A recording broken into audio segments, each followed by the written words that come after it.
السلام عليكم ورحمة الله وبركاته. بسم الله الرحمن الرحيم. بسم الله والحمد لله والصلاة والسلام على رسول الله وعلى آله وصحبه أجمعين. Thank you all for showing up. I want to introduce our guest speaker, Brother Zaki. All of you are well aware of who he is, but I just wanted to formally introduce him as well. He's the CEO and principal attorney of ZMA Legal, a law firm on the cutting edge of corporate law, real estate, and estate planning for over 16 years. After graduating from Northwestern University, he attended Loyola University, Chicago School of Law, and is a member of the Chicago Bar Association, Illinois State Bar Association, and American Bar Association. Brother Zaki has received the recognition of his peers throughout his legal career, including being listed as a top-rated business and corporate attorney in Illinois Super Lawyers for the past 6 years, a recognition given to no more than 5% of attorneys in Illinois. Alhamdulillah, it looks like he has fully recovered from his foot injury. Without further ado, Brother Zaki. Sisters who are upstairs, you are more than welcome. We have a divider here and we have chairs, so you are more than welcome to come and sit, and so you can see the PowerPoint. Assalamu alaikum, everyone. Thank you so much, Imam Asr, for the introduction. Today we're going to talk about Islamic estate planning. Well, estate planning in general, and then we're going to get into specific rules of inheritance a little bit later on today with Mufti Saab over here.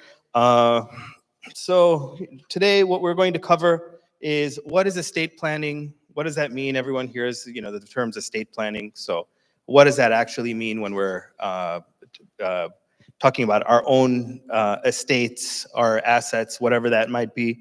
What is a will? What is a trust? How do those things interact with one another? And then certain considerations that we might have for estate planning. As the Imam said earlier, I am the principal of ZMA Legal. We started the firm 16 years ago. Alhamdulillah, it's slowly grown. I see a lot of my clients in the crowd as well, so which is good to see. We're located in Deerfield, Illinois, in Lake County. Service clients everywhere in the United States and even overseas, doing mostly corporate law, real estate, and estate planning work. And so, when we're talking about estate planning, one of the main things is we should, we always hear these things about tying our camel and, making sure that we know what we're doing with our assets. What are we supposed to do? How are we supposed to leave them for the next generation? And, I'll give you a scenario. It's a couple of my clients, they were in their 20s and they died unexpectedly. They died young, right? But they were in their mid 20s. They started businesses, they had assets, they got married, they had families, and they just passed away. And now all the stuff that they had is just kind of stuck in limbo. It's been stuck in limbo for over a year now. And the reason is because they didn't have the right documents in place. So it was very hard. So just a simple example, someone had a business, he passes away, all his names are on his account, on the business account. Payroll comes on Friday. No one can access the accounts. No one can do payroll, right? All these employees who have been waiting for that paycheck are not getting paid. And this is outside of just our family situations of like, how is our family going to go into the bank accounts? How are they going to pull out money for the funeral? Where are these, what are the instructions for the funeral? All of that stuff is aside from the fact that, because we have these different interests, we have business interests, we have all these other interests in mind, that we're leaving a lot of people in a lurch. So it's very important to kind of do this. So this is, one of the hadith that was, narrated, that it's not permissible. It's basically not permissible for any Muslim to go 2 days without thinking about these things. And so when we're thinking about estate planning, we have a few concerns, right? We want to solidify decisions prior to our death or disability. These are things that we have some control over. That we want to be buried. We want to be, buried according to Islamic tradition. We have these things in mind. So let's, put those in paper so that people know what to do. Many cases, we have reverts to the religion. Their families are not Muslim. Their families don't know what to do. And so what ends up happening is the family is thinking, oh, we're just going to cremate the body, right? But that is not what the person who had passed away had wanted. So if we have these documents in place, we can at least safeguard some of these wishes that we might have. A lot of us are still young. We have young children. We have kids who are under 18. Who is going to take care of them if you pass away, right? And a lot of times people think, oh, I'm not going to pass away, or I'm going to pass away first. My wife will still be around, right? No one ever thinks that both of you could pass away at the same time. And there are lots of instances, right? Someone goes on a trip, they get into a car accident. Something happens, astaghfirullah, the family is gone. You have minor children left. So who is going to take care of those kids? We have to start thinking about that. And it is not necessary that, under the laws, that people always worry about like, oh, the state is going to take the kids. That is a worry, but that's less of a worry. More of the worry is like the state might say, one family might take care of one kid and another family might take care of another kid, right? And now you have the siblings split apart. So if we have these papers in place, then we don't have those conflicts. We have family members, the husband side and the wife side, right? They might get along during lifetime. When people pass away, husband side might want to take care of the kids. The wife side wants to take care of the kids, the grandkids, right? And now we have a struggle and a fight. If we don't take care of it now, then we leave it to others to fight through this. And we want to minimize the struggle that they're going through. And then, the main thing is distributing your assets with the least amount of hassle and the least amount of cost. So, everything in this country costs money. We are quite aware of that. And death also costs money.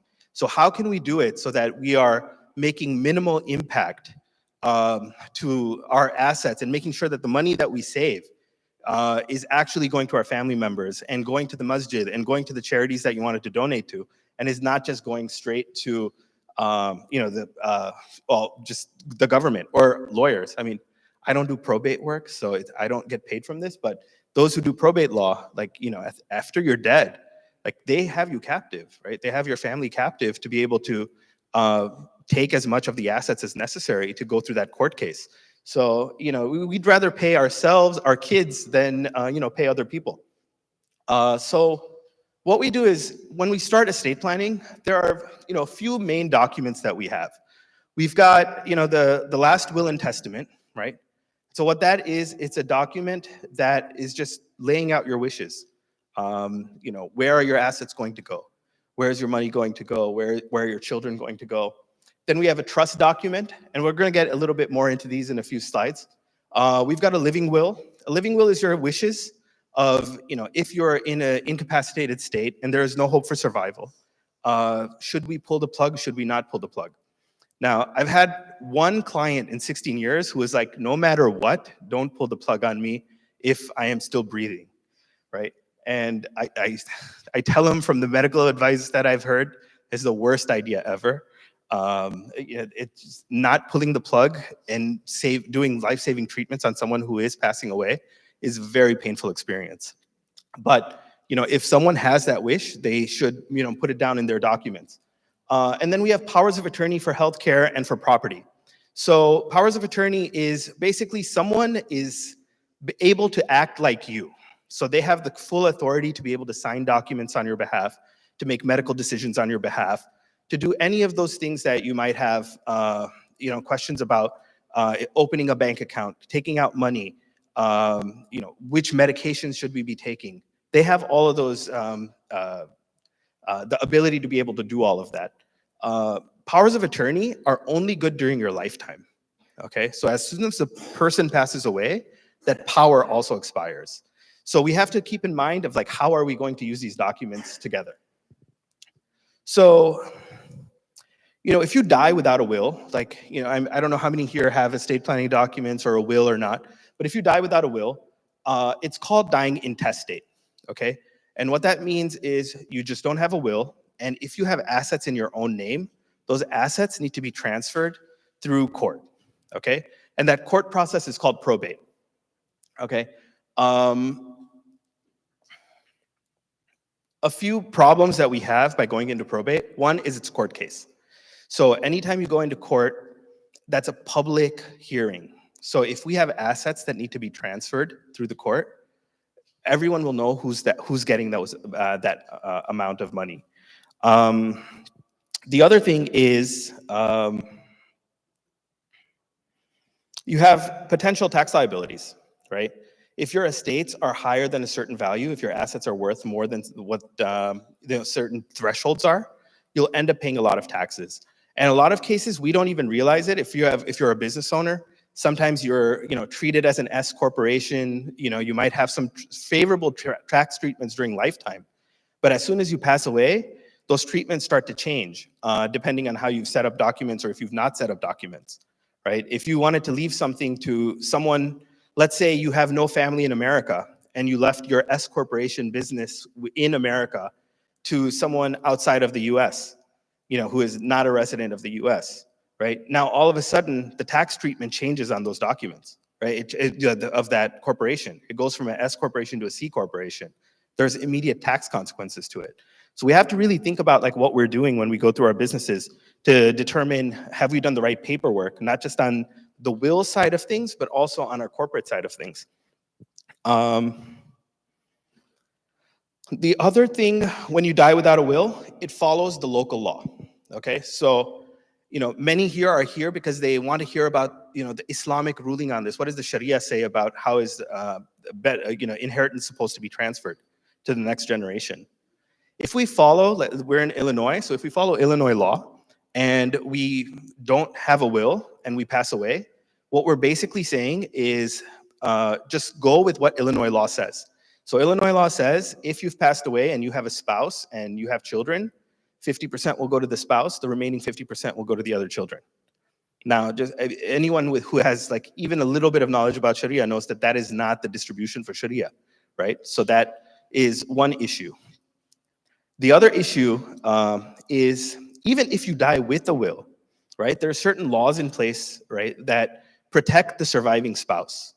So if a surviving spouse is getting less than 50%, that surviving spouse can go to court and say, can we ignore this will? Let's pretend this will didn't exist. Because that will said, I'm only supposed to get a quarter or an eighth, right? And so if I don't want a quarter or an eighth, I want my half. So the judge would then be, the judge could and would in that situation say, yes, let's just cancel this will. Let's pretend that this will didn't exist and we'll default to Illinois law. So even if you did certain things like, okay, I'll just put my rules of inheritance according to the Sharia in my will, that could still be overwritten if necessary. So you want to keep that in mind. And so this slide basically shows what we were talking about. If a husband dies and they leave behind a wife, one son and two daughters, guess what? It's 50% and 50% to each one.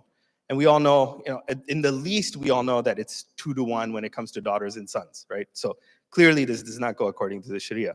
So how do we change this, right? So that's what we have to kind of think about. So stepping back a little bit, what is a will, right? So now you die, you're saying, okay, well, we don't want to die without a will, so let's have a will. So what does that mean? So a will does three things. Where are you going to go? Where are your children going to go? And where is your property going to go, right? So where are you going to go is your personal rights. I want to be buried according to Islamic tradition.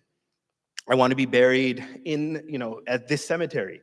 You might have a plot at, IFN's cemetery and you say, I want to be buried at that cemetery. So we need to put that in the documents, right? Where will your children go, right? That's the guardianship portion of it. If something were to happen to you and your wife, who's going to take care of the kids next? We list those people out, right? And then where will your assets go, right? Inheritance, right? Who is supposed to get what? When you pass away, how is that going to be split up? Okay, so some of the pros of having a will, like we said earlier, is it's better than not having the will, right? It's better than leaving it up to what the state said, okay? You can then specify where you want to be buried, how you want to be buried, if you want to be buried, you want to be buried according to Islamic tradition, etc., right? You can specify how you're going to spread your expenses. Which accounts should those expenses be pulled out of? You can designate preferences of who should be appointed guardians of any of the children, right, as we said earlier, and who you want to run the probate estate. So once you pass away, basically what happens is, the surviving person or a family member or someone in the community is going to go to court and say, this person has passed away, this is their will, this is their death certificate, and then the judge can start that probate process, okay? Now, a cons of having just the will is that once you go into the probate process, right, one, it's a court case. It's public. Everyone knows who's getting what, right? So if your children are minors and they're supposed to get $100,000 each, when they turn 18, if someone who's, scrupulous in the community, they can just kind of hang out and just say, okay, we'll just befriend these kids until they're 18, and guess what? They have some access to it. That is a very cynical view, but that is something that could potentially happen, right? The other con of having a will is it's a one-time distribution to your minor children. Or it's a one-time distribution in general. So anyone who's supposed to get something will get something at the time that the court says so. So if you have minor children, as soon as they turn 18, they will be given their entire amount. So if there's $100,000 waiting for your children, they will get it as soon as they turn 18. A lot of us, I wasn't trustworthy at 18. I didn't know anything.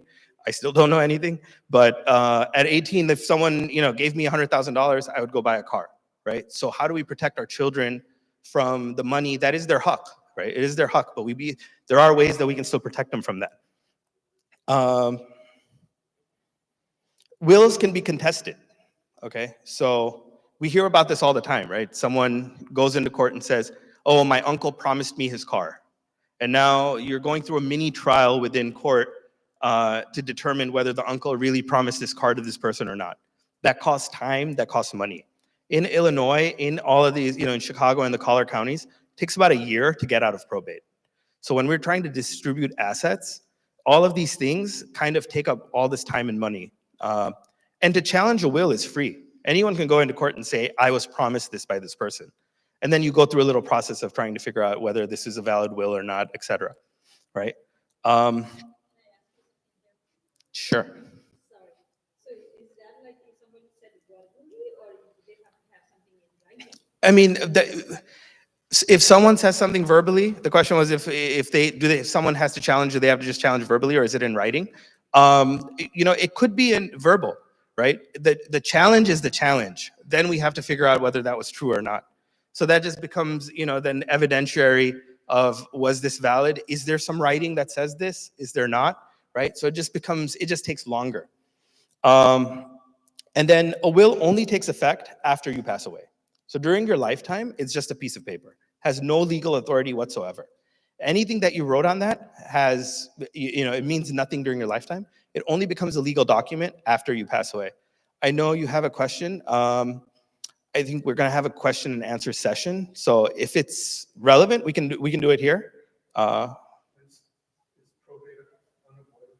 Probate is avoidable. That's a good question. I mean, you started implying that you can avoid probate with the proper documentation, but then kind of getting the. I love the transition.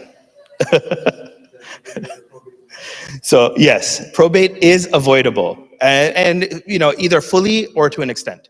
So we'll get to that now. So how is it avoidable? Perfect segue, right? So we avoid probate by creating a document called a trust. Now, what is a trust? A trust is a document that has the legal authority to own property, okay? So that paper can own your house. That paper can own your business interests. That paper can own your brokerage accounts, right? That paper can own, real estate, land somewhere else. It can be the owner of bank accounts, etc., right? It's a paper that owns everything. Paper does not pass away. So if the paper doesn't pass away, we don't have to go through probate for it, right? So the goal is to, like in a cynical way, right? It's like the goal is to die penniless, right? You don't want anything in your own name. And if it's not in your own name, then, if you pass away, there's nothing for you to give away. So what we're doing is we're creating a document that owns title to all of this stuff. That document does not pass away. We avoid probate, okay? There are different types of trusts, okay? So when you hear trusts, there are revocable trusts, irrevocable trusts, living trusts, life insurance trusts. There are all sorts of things. What we're going to focus today is mostly on something called a living trust or a revocable trust. It's a document that we create that we can change during our lifetime, that we can revoke if we needed to, completely take it away.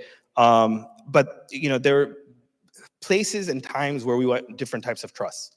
So on the baseline, we want like a living trust, is what I suggest to 99% of the people, right? I mean, trust used to be something that was only for the super wealthy, right? And especially if you're older and you think about 80s movies, like, there are trust funds and trust fund babies, right? But now, a lot of the tax implications are gone for a lot of reasons. So what we're looking at is, for most people, how are we going to transfer assets the most efficiently to our family members? So this is one vehicle of doing that.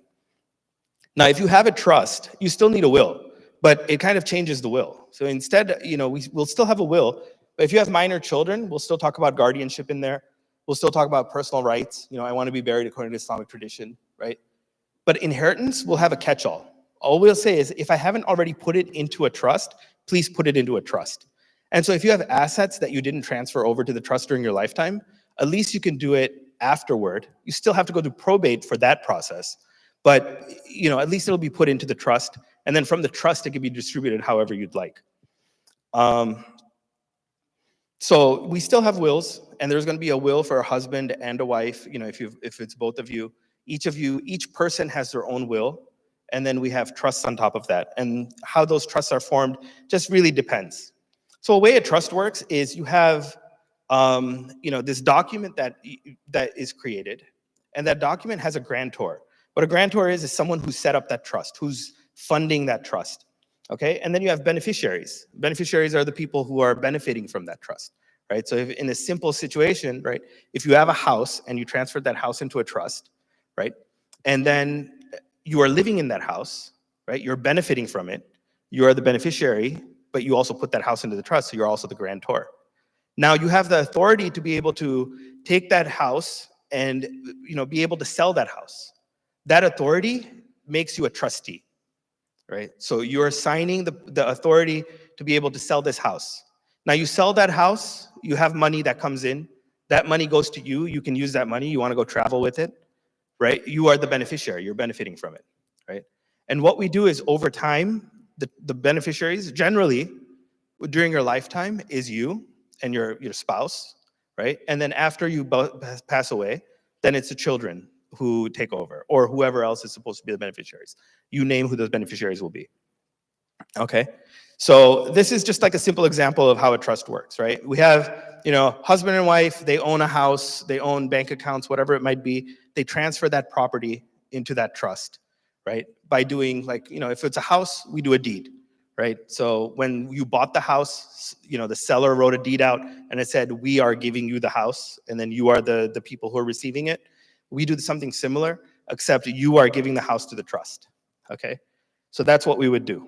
If you have a business interest, we would change the underlying ownership of that business interest. So if you're an LLC and you're a member of that LLC, we would change that member to be the trust, okay? If you have a brokerage account, if you have a Fidelity account, right, the owner of that Fidelity account becomes the trust. All right, so that you're no longer owning it, that brokerage account is owning it, right? So this is what we do with all our assets. And then we distribute those to our beneficiaries. So like I said, during our lifetime, we can use any of that money. So we're distributing it to ourselves. And then, we distribute it to whoever else we need to after we pass away, right? Now, who are those beneficiaries going to be after we pass away? That's, what Mufti Saab was going to talk about right after this, right? Is what is the Islamic rulings of who's supposed to get what, right? How is this supposed to be transferred? what debts are supposed to get paid, right? So once we decide all of that stuff, we can add all of those things into the trust documents, and then we can follow the rules of Sharia, right? Now, if you died in India or Pakistan or any Muslim country, it's automatic. They will just follow Sharia automatically just because you're Muslim, and they will take care of what needs to be done. But here, we have to take the extra step of actively making these documents more Sharia compliant, right? So we actively have to create these documents to make sure that we put our assets in there so that they can be transferred the proper way. And like I said earlier, like if you have a will that could be potentially disclaimed because the spouse is not getting 50%, in the trust scenario, we don't have to worry about that. We don't have to worry about going through court to be able to do that. It's harder to challenge a trust. It's expensive to challenge a trust because at that point, it's probably a lawsuit against the trust. So, it's someone actually putting hard money to be able to fight and claim something versus a free challenge. And most of the time, if we're funding a trust, we're funding it during our lifetimes. We don't pass away for, inshallah, for several years after that. So by the time someone actually challenges it, usually it's too late for them to challenge it anyway. So whatever the rules are set. No one can really change them.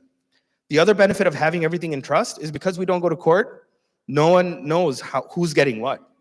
No one knows that our kids are getting this much amount or who's getting what.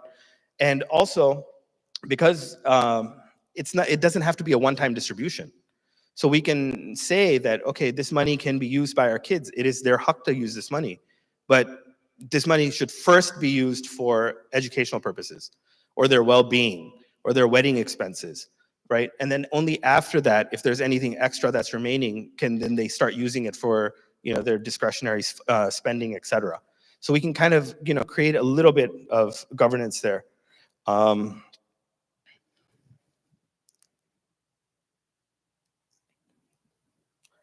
The other thing you can do when we have a trust is we can create certain guidelines on it, right? So if anyone saw movies back in the 80s, they would have like silly movies where it's like you have to get married by the time you're 30, otherwise you don't get this trust money.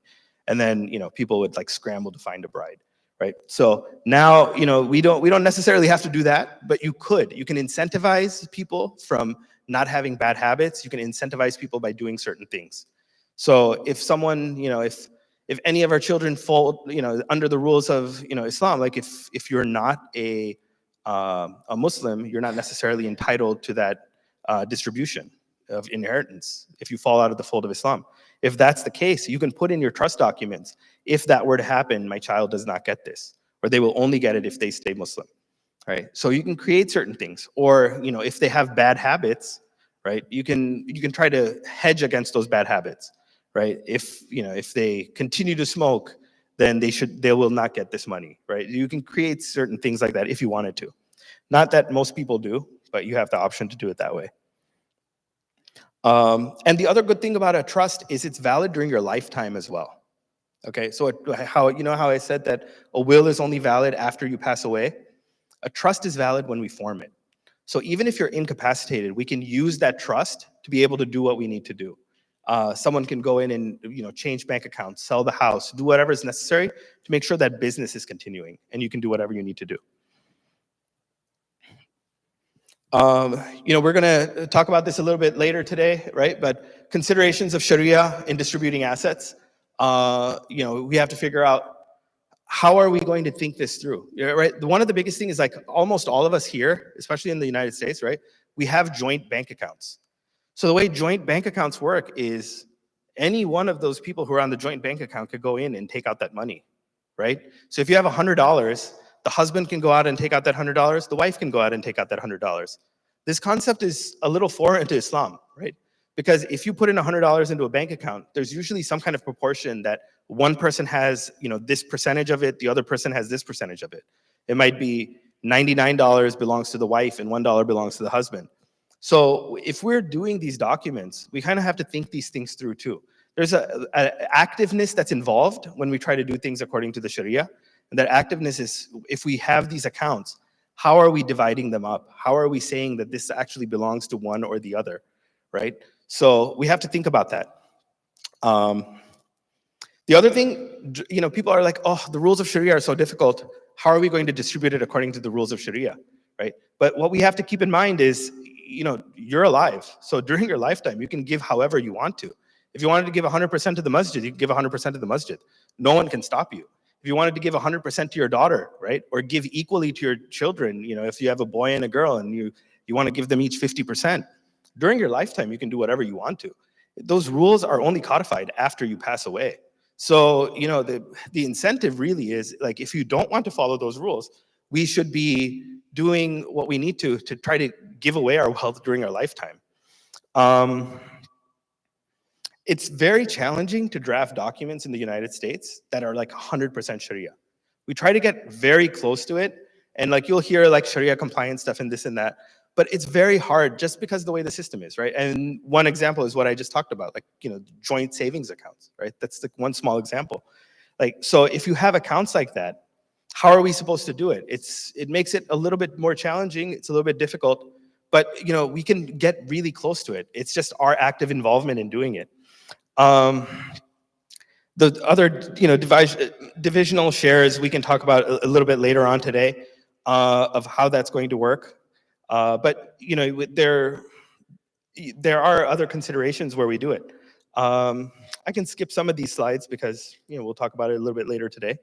And then and just in general, some considerations to make when we're thinking about our future, right? And what's going to happen after we pass away, or even if we're incapacitated. Who would you name a trustee or the administrator of your trust, right? So in a trust, you have a trustee who makes sure that all the things that are listed in the trust are taken care of. In a will, you have why am I blanking on this? Executor who makes sure that they can execute whatever is listed in the will. Okay, and so we have to name these people. Could be the same person, could be different people, but we want to think about who's the most qualified to do it, who can do it for you, who's the most trustworthy, etc. Who would you want to name guardian for your children? People have a very hard time about this. I'll be honest, like, out of all the estate planning work that we do, probably 90% of the reason like things have slowed down with people not being able to make decisions is guardianship. They don't know who should take care of the kids next. So like, you really have to speak with your spouse and figure out, who's, the other parent, figure out who's going to take care of the children if something were to happen. Okay. How would you like to distribute your assets? Should we be distributing things during our lifetime? Should we do it later? Are things going to work out? Many times, we've come to a situation where, like, yeah, it sounds nice. Like, okay, we want to do everything according to Sharia, and people think about this, but it might not legitimately make sense. Right? You might have a house that you have co-owned with your spouse. Your wife passes away. Do you want her brother or her maybe brother, maybe parents owning a share of that house, co-owning it with you? So we have to talk about this with our spouses too, of like, what makes the most sense? How are we going to do this if the situation arises? Right? So it's better to think about those things now than later. And then what would you like to happen with your businesses? Lots of times we go into partnerships, right? And one partner might be thinking, well, if he passes away, I'll get his share. I'll just buy out the family. And the other partner might be thinking, well, if I pass away, I want my share to go to my family and they can help in the business and run the business, right? There's not a meeting of the minds between the two partners. So, the partners really need to think about this. Like, okay, well, what happens if you pass away? Are we buying out your family? Are they going to be part of this? Do they know how to run this operationally? What makes sense? What doesn't make sense? So we have to think about those things too. So it's not just about like, oh, where's my house going to go? Where's my bank account going to go? Where's my 401 going to go? But if you have business interests, like, how are we going to divide those things up? Special distributions to the masjid or to charity, right? Like, we want to think about that now as much as we can. Like, giving to IFN if you need to, right? So IFN did not tell me to do any of this, but if we have an endowment at IFN, so if we have an endowment at IFN and we have extra wealth that is just sitting in our pockets, and maybe our kids don't even need that wealth, maybe we say a percentage of what we're supposed to give. There's 33% of your assets that you can give outside of what the rules of inheritance state in the Quran. So where do you want to put that money? If you want to give it to the masjid, we can put that into the document so that the masjid gets that money. And you look at a lot of churches, you look at a lot of synagogues, the way that they have grown and they've funded themselves over decades is because people have donated back to the masjid or to the synagogue, to the church, etc. So for us, we're still fairly new to this game when we're doing this. And I mean, if you've seen the number of funerals that we've had in the last decade versus like the 2-3 decades before then, right? I mean, it's starting to skyrocket, right? So when people are passing away, they have extra wealth in their bank account. Who should they be giving it to? So like, think about, giving it to, if not to IFN, to, any other institution that you are really in love with, but making sure that you're giving something so that, that we can have extra money flowing in the community as well. And that's basically it on this side. So I don't know if you want me to take questions now, later, your call. Okay, yeah. So we've got 15 minutes for Q&A. So if people want to ask questions, I think there's a pen and paper floating around, but if anyone has questions, you can raise your hand. Yes. Like for brokerage accounts, when you set them up, they give you the option to go and there's no file and so to designate your beneficiaries. Yes. So is there a reason you would recommend not doing it there and doing it in the trust, or not really? It's okay to do it in the account itself? So that's a good question. So if you have brokerage accounts and you have listed beneficiaries, does that make sense to just list the beneficiaries, or should we create a trust and then give it to the trust or make the trust the beneficiary? So anytime that you have beneficiaries listed, like in terms of like what goes to who, if you have joint bank accounts, it automatically goes to the joint person. Whoever is on that joint automatically has access to it. So we don't have to go through probate or anything like that.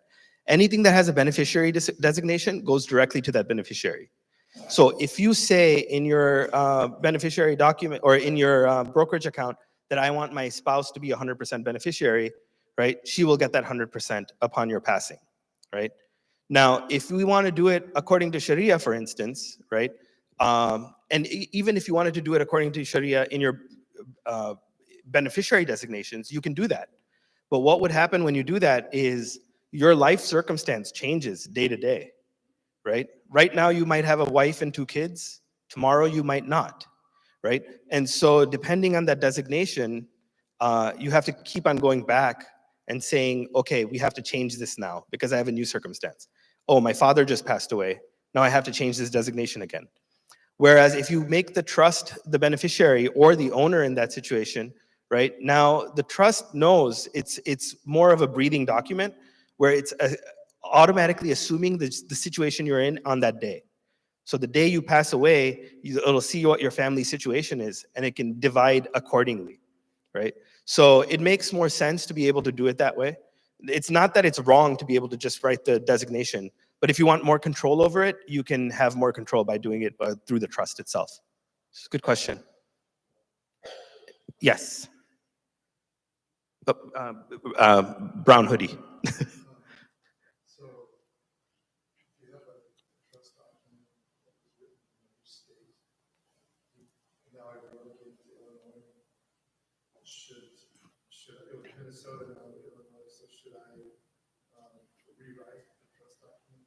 But I think to Illinois that It's a good question. So the question is, if you have already created documents in another state, would they be valid in Illinois? And vice versa. Like if you are in Illinois and you decide to move and go somewhere else, would those documents be valid? The answer is yes. They're still valid. So we don't necessarily need to change anything there. Most likely, in almost all the states, the rules are almost identical. So generally speaking, you'll be fine. And even if you write that, follow Minnesota law, the document, if it ever got to a place where it had to go to court or anything like that, they would then take that to be, follow Minnesota law. So you should be fine. You don't necessarily need to change that document. There are also situations where people's family situations change, right? So maybe you get divorced. Maybe you have more children, right? In those scenarios, we might want to revisit those documents at that time because, okay, now you're divorced. You don't want your ex getting the money that at one time you said she should get this percentage, maybe you don't want her to get that percentage now, right? So we might have to revisit those documents at that time. The other time you might want to revisit things is if there are tax law changes. Sometimes those tax law changes might cause some faults in your trust that might cause, tax issues or burdens that you don't want. So we might just revisit that at that time. But otherwise, you generally, once you set it, you can forget it. But if you're revisiting that, do you update the existing or do you write a new trust that supersedes the previous trust? The question is, if you are revisiting a document, would you redo that document or would you just do an amendment to it? And it just depends on the situation. Sometimes we could just do amendments to it. Sometimes we might just do a full rewrite. It really just depends on the situation and the documents there are. So we'd have to take a look at it and kind of figure it out. On the will side of things, if you did change a will, almost always it's better to just rip up the old one and do a new one. So, we can't do like the check thing where you make some changes and just initial. That's generally not going to work. Yes. How often should you revise that document? It really depends. Okay, so generally you don't even have to revise it at all, right? But there are times when people do revise it. If there's a family situation change, then we might revise it. You might have done this at a time, you know how quickly kids grow. So you might have done these documents at a time when your kids were 10 years old, and now they're 20, 25 years old. And it seems like a blink of an eye. But now they're mature enough to be able to maybe make their own decisions, do certain things. So you might revisit those documents at that time. Again, like I said, if there are tax law changes, I think, there was a tax law change, when Trump was in office last, right? That might have caused some issues. So we might revisit those documents at that time to see if there's anything that we need to adjust on that. Outside of that, there's really no reason. People do come to me, like some people just say every year, I'm just gonna take a quick look and check, is there anything that we need to change? Is there something we need to adjust? And we take a look at it, but it really just kind of depends on the situation. There was a question back there, yes? Tax implications that when you put all of your assets in these trusts, then the trust is really the owner, right? And you're not the owner. So how does tax work? So the question is, are there any tax implications if you put your assets into a trust? So for revocable living trusts, generally there are no tax implications. So what we do is when we create these documents, like the underlying social security number, your social security number is the underlying number for the trust. So taxes and everything, there's some adjustments that you do on your tax filings, but overall, it's pretty much almost exactly the same as you do now. So there shouldn't be any tax issues. After you pass away, then we have to secure a new tax ID number for that trust. And then at that point, then it starts, it's classified differently. So then they might, the trust itself will have to do tax filings. But then, I don't want to get into too much of the tax issue right now, but then there's some benefits on the trust side of things as well. Sometimes you can get a step up in basis. So if you put some assets into it now, they might be, they might be counted as fair market value at the time, et cetera. So just depending on your situation, we will see how things work. But, generally there won't be any tax issues. The other question that's similar and related to that is, I have a mortgage on my house. How am I supposed to put it into a trust if I put it in my mortgage? So generally loan documents say that if you transfer property to anyone else, right, that's a defaulting event on your mortgage, right? You can't just transfer that property. But for living trust, that's kind of the exception in all of these documents. So because underlying it, you're still the person who's going to be responsible for everything. So if we put it into a trust, there's no problem with that. We don't have to ask permission. We don't have to refinance our mortgage. We don't have to do any of those things. But then if you go and buy a new house, try to buy a new house in the name of the trust when you get started. Yeah, question in the back. Yes, I have a question. If you have a joint account as well as like a mortgage, two separate things, but yet your wife, your spouse, and let's say your child is on it. Obviously, there's implications if something happens, who can go after it. But as far as if you pass away and you're the 1099 person, it goes to your spouse, is the amount you have in your account, a little bit amount, is it considered, is how much of it is considered your assets as far as how much you're worth? So How do the courts and how that as far as Yeah, like how much are you really worth if you have, you know, a debt associated with some money that you might have in accounts, et cetera? Now that it's in the spouse's name, or the spouse is now the 1099 person, it's no longer yours. Is it considered what your assets as far as money wise? Is it yours, or is there, how much of it is 100% to your 1099? You're no longer there. It's still only 50% of it. No, if it's anything joint, it's automatically to the other person, right? So that would just be like 100% theirs at that point. We can talk more specifically afterward. I think there might be some more technical questions in there too. So we can talk more afterward and kind of talk it through. Yes. Oh. Okay, yeah, go ahead. So if you have a house which is paid off and it's under your name, you also have an estate. Is it a good idea to do the house under the estate now, or you make a will to transfer that house to the estate after you're done? What's a good? So the question is, if you have a house that's paid off, should we put it into a trust right now, or should we wait afterward? You want to put it right now, okay? Because if we don't put it, if it's in your own name and you pass away, then that has to go through court in order for it to be transferred. Almost always, all right? So if you have a joint, like, you know, if the spouse is on there, it might go to the spouse and that might be fine. But upon the second to die, you're always going to have a problem. So we want to make sure that we add the house to the trust right now, okay? If we do that, then we don't have to worry about going through court to be able to do it. A lot of people here are also from other countries, right? And so what do we see back home? You know, if there's a property, someone passed away, and you want to sell that property, you have to get everyone's signature on it, right? You're like running around the world looking for powers of attorney to send someone to try to get that sold, right? When we put it into a trust, we kind of avoid that whole situation because you only need that trustee's signature to be able to sell that property, right? And then everyone else, all the brothers and sisters, they're all beneficiaries. So if that property sells, then they can all get like a check if they need to. But at least you don't need everyone's signature in order for it to sell. So it's always beneficial to put it into trust if you can during your lifetime. So the question would be, if you have a retirement account and all that, is it a good idea to put those retirement account on the trust which is existing now, or you make a will or a beneficiary and then it will transfer the So for retirement accounts, like if it's a 401k or an IRA, you don't want to change the name on the account itself because it'll cause a tax problem. But you will make the beneficiary into the trust so that it pays out to that trust, and then the trust can pay out to whoever it needs to. Yes.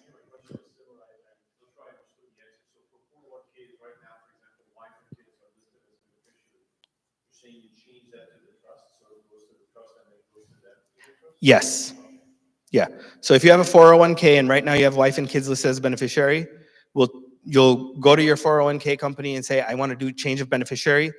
Now it's like an online form. So you'll just go there, you'll give them some information on your trust, and then you will just make the trust the beneficiary. It becomes the 100% beneficiary. Now, if you pass away, the trust gets paid that money, and whoever the trustee is of that trust can then pay out according to the percentages and however it needs to by the rules of that trust. But yeah, you have a follow-up, so go ahead. Yeah. Guardians don't need to be in the United States, but as you know, it's hard to get to the United States as soon as possible, right? So you generally want to have at least some kind of short-term guardianship because most people don't know when they're going to pass away. So you want to have at least some kind of short-term person that you can name until the guardian can actually come and take over. So, you know, we might have to do an extra document or two just to cover that gap of, you know, the week or month or whatever it might take for someone to come here. There was a question. Yes. You can include foreign assets into the trust. I'm on camera, so I'm not going to say everything, but yeah. But yeah, you can include. You're supposed to include your foreign assets into the trust. Now, what most people do, they might create certain documents in other countries, not covering those assets here, just because it might be easier for them. So, for instance, like, you know, some people in India, the documents are completely valid. Like, you can use the trust documents from here completely, but you have to get them certified through the consulate, and, you know, so that might become a pain for you, right? And so people don't want to go through that pain, so they'll just create a separate document in India saying, okay, in India we're going to do this, and this is the document we use. All right, I think that's good. If you have any other questions, we'll take it afterward. Takbir. Jazakallah khairan, Brother Zaki, for encouraging us to consider many things so that our will is in good standing in the state of Illinois. Alhamdulillah, we have Mufti Abrar Mirza that will complement this lecture discussing the Islamic laws of inheritance. That will be right after the Sunnah and Witr prayers, after we pray the Isha Salah. We'll have the same format so the sisters can come down and see the PowerPoint. So we'll have the Adhan now. And if I can give some volunteers to move the divider and the chairs back, that'd be greatly appreciated. So we'll resume right after the Isha Salah. Assalamu alaikum wa rahmatullah.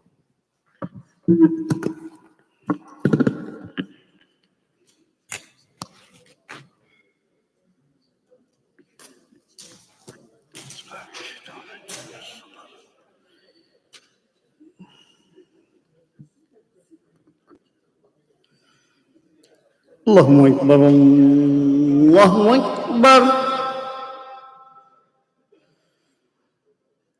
الله أكبر الله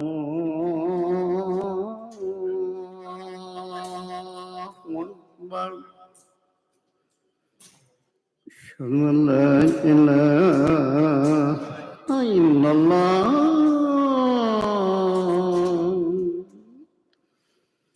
أشهد أن لا إله إلا الله أشهد أن محمدا رسول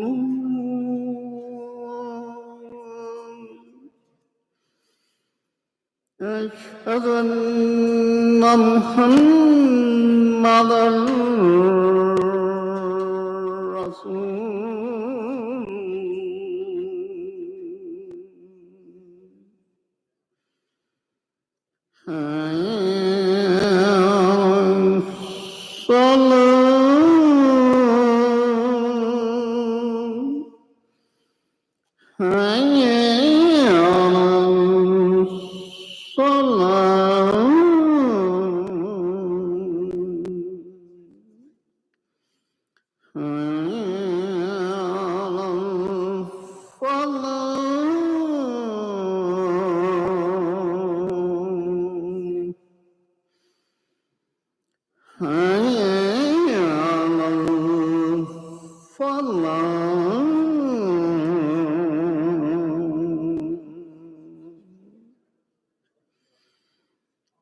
الله أكبر الله أكبر لا إله إلا الله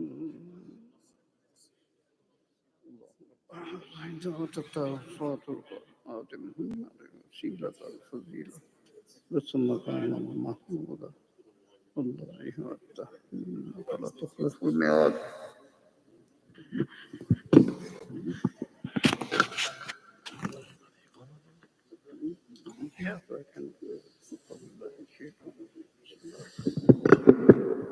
الله أكبر الله أكبر أشهد أن لا إله إلا الله أشهد أن محمدا رسول الله هي للصلاح هي للفلاح قد قامت الصلاة قد قامت الصلاة الله أكبر الله أكبر لا إله إلا الله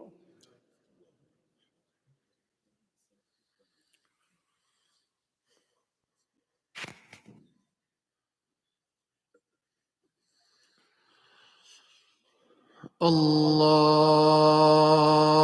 أكبر.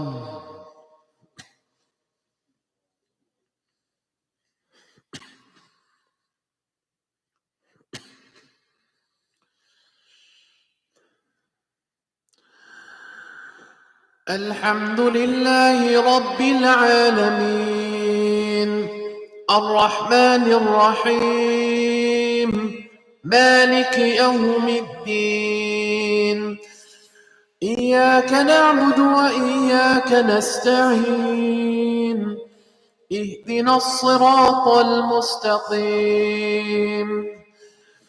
صراط الذين أنعمت عليهم غير المغضوب عليهم ولا الضالين.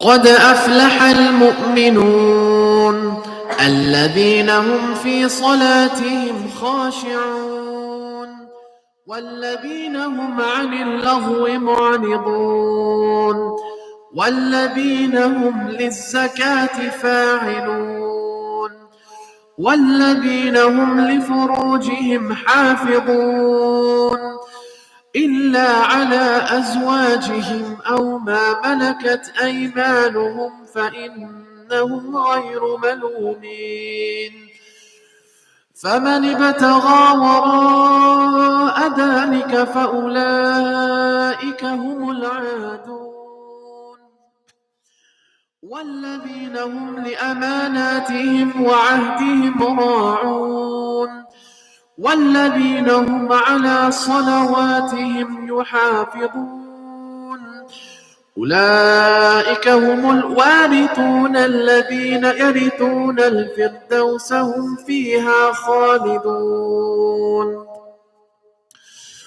ولقد خلقنا الإنسان من سلالة من طين ثم جعلناه نطفة في قرار مكين ثم خلقنا النطفة علقة فخلقنا العلقة مضغة فخلقنا المضغة عظاما فكسونا العظام لحما ثم أنشأناه خلقا آخر فتبارك الله أحسن الخالقين ثم إنكم بعد ذلك لميتون ثم إنكم يوم القيامة تبعثون ولقد خلقنا فوقكم 7 طرائق وما كنا عن الخلق غافلين. الله أكبر.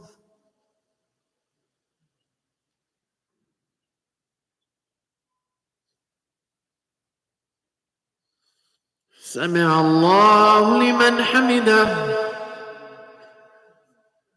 الله أكبر.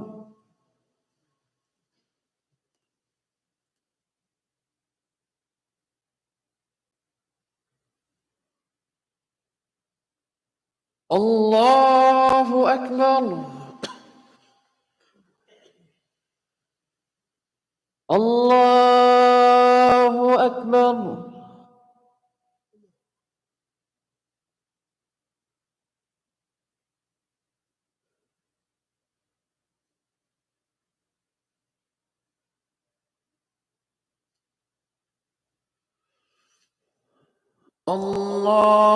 الله أكبر.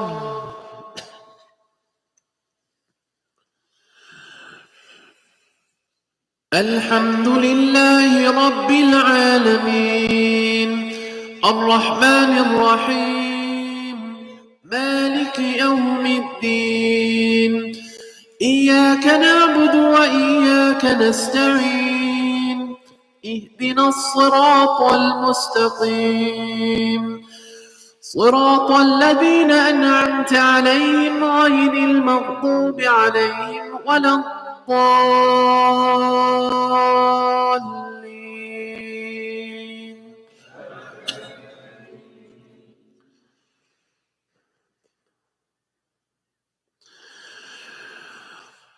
والتين والزيتون وطور سينين وهذا البلد الأمين لقد خلقنا الإنسان في أحسن تقويم ثم رددناه أسفل سافلين إلا الذين آمنوا وعملوا الصالحات فلهم أجر غير ممنون فما يكذبك بعد بالدين أليس الله بأحكم الحاكمين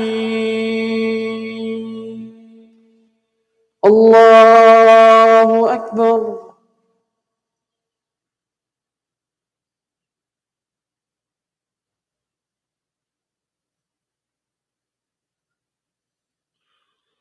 سمع الله لمن حمده الله أكبر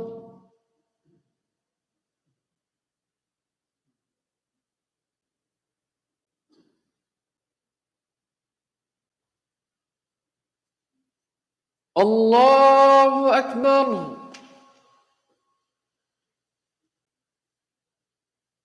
الله أكبر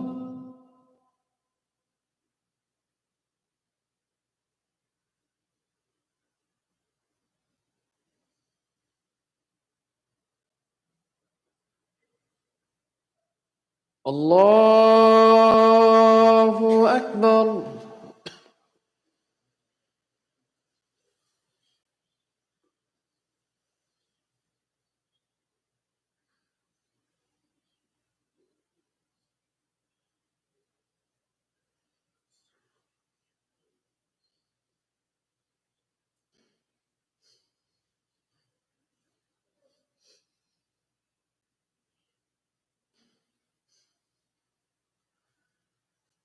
الله أكبر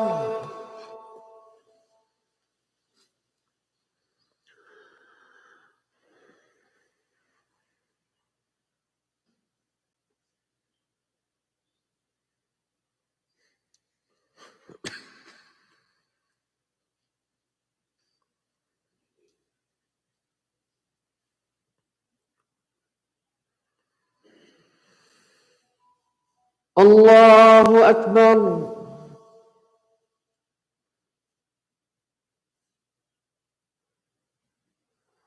سمع الله لمن حمده الله أكبر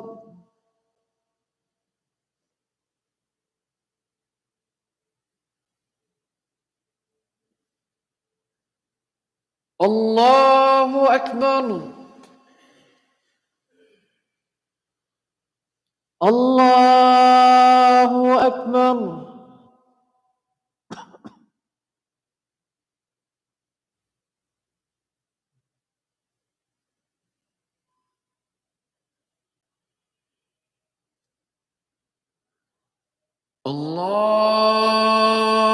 الله أكبر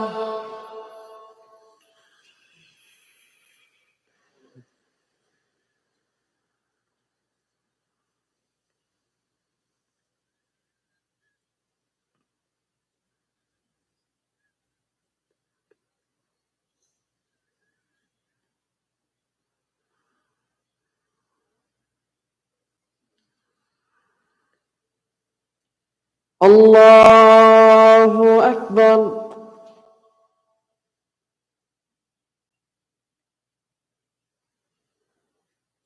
سمع الله لمن حمده الله أكبر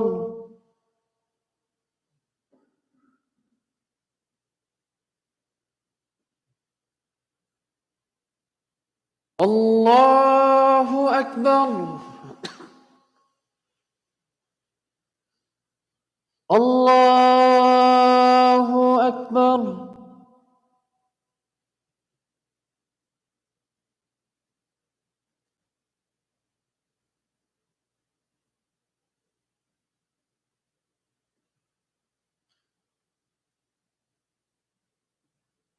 الله أكبر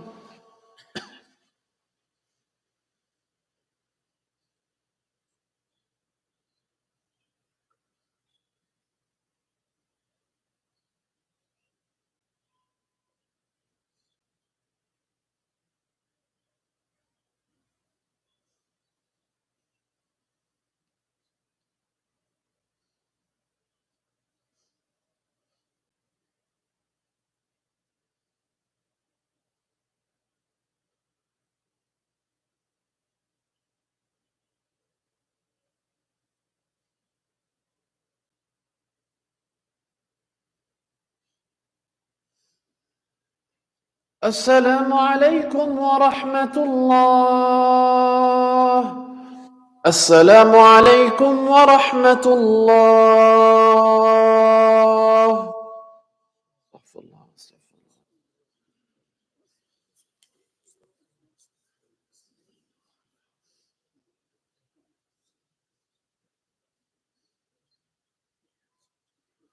Assalamu alaikum wa rahmatullah.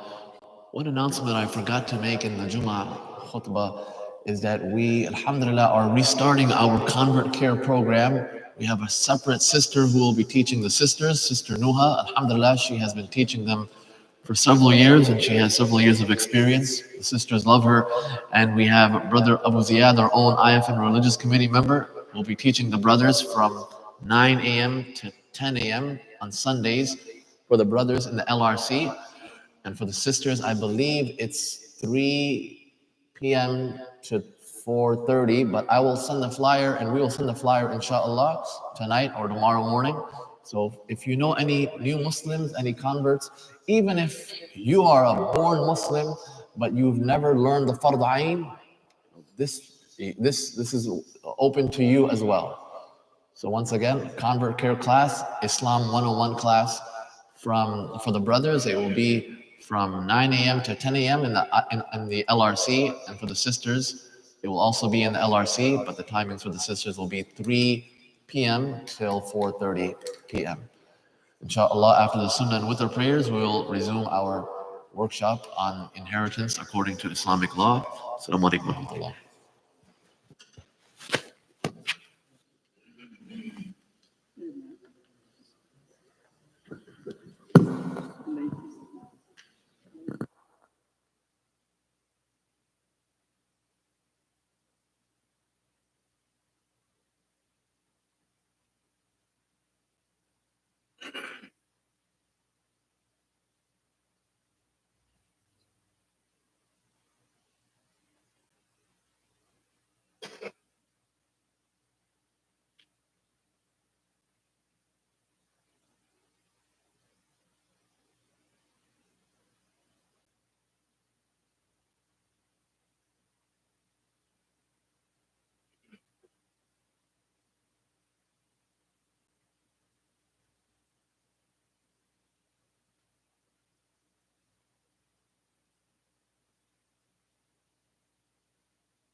بسم الله.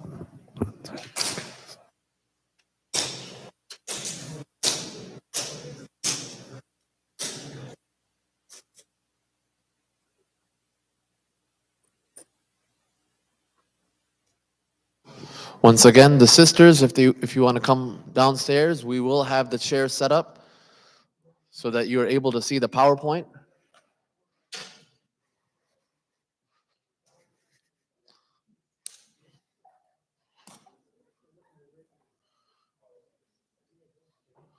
So whenever the brothers are done with their sunnah and with their prayers, if you can come on the other side of the musalla area so the sisters can come downstairs and view the PowerPoint, that would be greatly appreciated.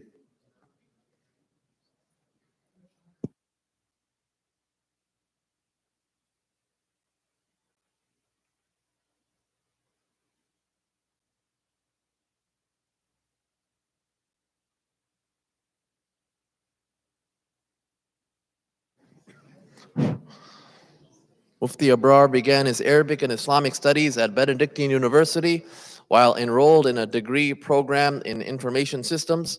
Simultaneously, he began formal studies at Darul Qasim, and then he later enrolled in a summer Arabic program at Ma'had Ta'lim al-Islam in Elgin, and then he decided to continue his studies in the religious sciences and help form the first batch of the graduate students from the Alim program. And he had the good fortune to study under recognized scholars, including the renowned commentator of the Quran and former Shaykh al-Hadith of Darul Ulum Deoband, Maulana Muhammad Na'im, under whom he completed the study of Sahih al-Bukhari. He graduated from Benedictine University with honors and a degree in information systems while simultaneously pursuing his Islamic studies full-time. And he completed his Alim course in 2007 and thereafter enrolled at Madrasa in Amia, Campertown, South Africa, to specialize in the field of issuing legal verdicts, fatwas. In 2009, Mufti Abrar completed his training under the tutelage of Mufti Ibrahim Desai, a world-renowned jurist and expert in Islamic finance. He is also fortunate to have received authorization to narrate from 44 books of hadith. Mufti Abrar is the founder of the American Fiqh Academy and is active in the field of research and issuing legal verdicts. In addition, he trains ulama in the field of issuing legal verdicts and is the head mufti at Darul Ifta, Chicago. Many of the scholars praise him for his humility along with his deep knowledge of fiqh and usul al-fiqh. So without further ado, Mufti Abrar Mirza.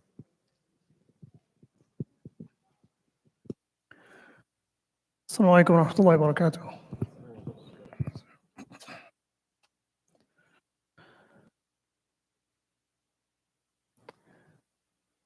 الحمد لله الذي هدى والصلاة والسلام على عباده الذين اصطفى خصوصا على سيد الرسل وخاتم الأنبياء وعلى آله وصحبه الذين اشتباه. أما بعد فأعوذ بالله من الشيطان الرجيم. ووصى بها إبراهيم بنيه ويعقوب يا بني إن الله اصطفى لكم الدين فلا تموتن إلا وأنتم مسلمون. أم كنتم شهداء إذ حضر يعقوب الموت إذ قال لبنيه ما تعبدون من بعدي قالوا نعبد إلهك وإله آبائك إبراهيم وإسماعيل وإسحاق إلها واحدا ونحن له مسلمون.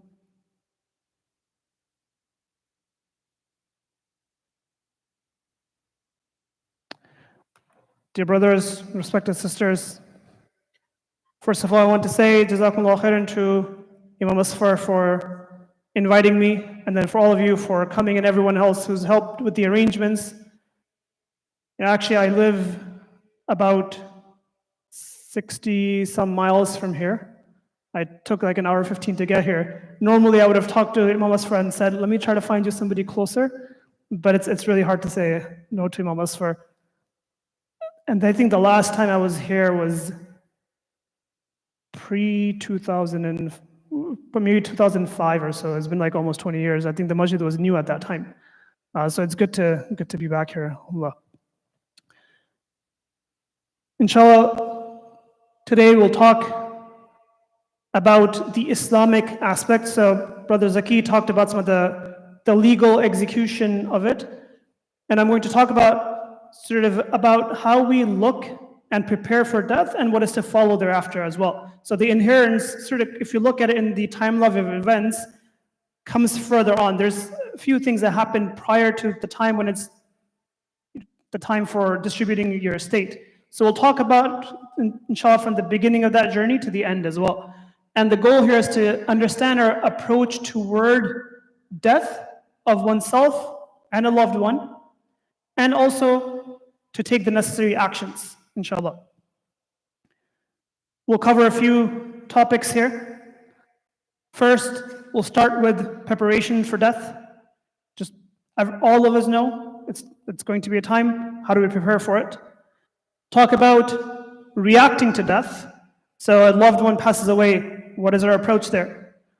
Inshallah, then we'll get into inheritance and bequests, and I'll clarify the difference between those two. And then we'll get into some of the rules around the distribution of the estate at a higher level.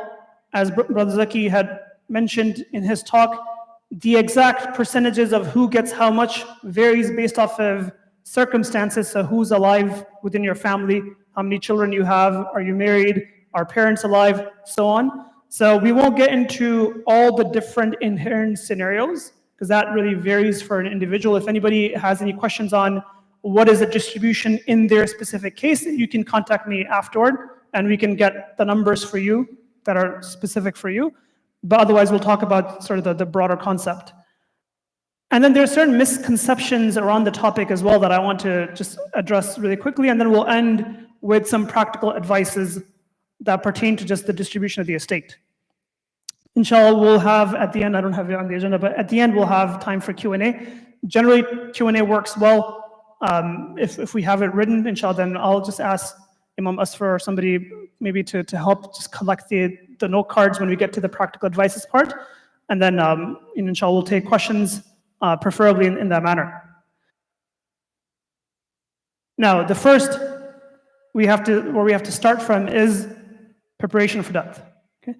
There is one certainty in life. Everything else might be a maybe, maybe not, but one absolute guarantee in life that every single one of us has is that our time is going to come to an end. That is inevitable. Allah SWT mentions in the Quran, وَمَا جَعَلْنَا لِبَشْرٍ مِّن قَبْلِكَ الْخُلْدِ أَفَإِن مِتَّ فَهُمُ الْخَالِدُونَ, that we have not made for any person that they're going to live forever. That, what do they think? That if you, Rasulullah ﷺ, if you are going to pass away, what do they think? That they're going to continue living on forever? كُلُّ نَفْسٍ ذَائِقَةُ الْمَوْتِ. Every single soul is going to taste death. That if there was anybody who deserved to live forever till the end of time, it would have been the best of creation, sallallahu alaihi wasallam. But Allah mentions that what do people think? That if you, Rasulullah sallallahu alaihi wasallam, are going to pass away, others are going to continue living forever? It's not going to happen. That is the one absolute guarantee that every single person in here has, is our time will come to an end. Now that we know that it is, and we know that it is going to come to an end, we don't know when it's going to come to an end. But it is our responsibility to prepare for that time. That death in our tradition isn't something that you just await. You know it's going to happen, we don't know when it's going to happen, so we'll just wait till it happens. It's not that. It is we have to prepare for when it's going to happen. A person came to the Prophet ﷺ and he asked him that when is the hour, in the famous hadith. Mata as-sa'ah, when is the hour? And the Prophet ﷺ used to adopt at times what, if you study the Arabic language and you study balagha, what's referred to as uslub al-hakim, the path of the wise, which is you don't necessarily respond to the answer directly, you turn the person's attention toward what they should be focusing on instead. So the Prophet in this scenario didn't just say, nobody knows. The Prophet said, what have you prepared for it? That maybe we don't know, your concern isn't when is the hour, your concern should be what am I preparing for the hour? That when we pass away, that's what the scholars refer to as the smaller qiyamah, the first step. This is when a person passes away and their soul is extracted and you go into the life of the grave. This is why it's mentioned about Uthman radiallahu anhu that he used to cry more at the grave than he used to cry when Jannah and Jahannam were mentioned. Somebody asked, why? Why at the grave? And why not when these other verses write about the Jahannam and about Jannah and such, and Uthman radiallahu anhu mentioned that because this is indicative of what's going to come thereafter. That if things are good here, what will come thereafter will be good. And if things are not good here, may Allah protect us, then what is to come thereafter will not be good either. So that time for when we're going to pass away, that time is going to come, and we have to prepare for that. And the way that we prepare is, one of the ways is that we make dua to Allah subhanahu wa ta'ala that when our time inevitably comes, that we pass away with iman. That we pass away in a state of iman with the kalima and the shahada as the last things that we utter from our tongues. And that shaitan, we know, is a sworn enemy, will try to take away iman from us till the very last second, and we have to make dua to Allah subhanahu wa ta'ala that we pass away in that state of iman. But not just us. We also have to be concerned about our families after we go. That they remain firm on that straight path. In the verses that I recited in the beginning, Allah subhanahu wa ta'ala mentions about the story of Yaqub alayhi salam. And this is not just Yaqub alayhi salam, other prophets as well, but Allah subhanahu wa ta'ala mentions about Yaqub alayhi salam, that am kuntum shuhada idh hadara Yaqub al-maut, that were you present when death came to Yaqub alayhi salam? Now obviously we were not present, but Allah is calling our attention that what happened at that time is important, so pay attention. What happened at that time? Allah subhanahu wa ta'ala mentions that إِذْ قَالَ لِبَنِيهِ مَا تَعْبُدُونَ مِن بَعْدِي, when he told his children that at the time of his death, his concern, what are you going to worship after me? The estate and such is important, but first, and the most important matter is, what's going to be your deen? What are you going to worship? Are you going to continue firm on the straight path? And then they told him that we will worship your Lord and our Lord, and we will worship the Lord of Ibrahim alayhi salam and Ismail and Ishaq, ilahun wahida, that one Lord, وَنَحْنُ لَهُ مُسْلِمُونَ, that we are going to pray and continue to remain firm on iman, and then that's what gave him comfort. Everything else is thereafter. The first concern for the family is, are they going to remain firm on iman? قُوا أَنفُسَكُمْ وَأَهْلِكُمْ نَارًا. Allah SWT puts that responsibility on us, says, save yourselves and your families from the hellfire. This is a concern throughout the life and at the very end of our lives as well. Thereafter,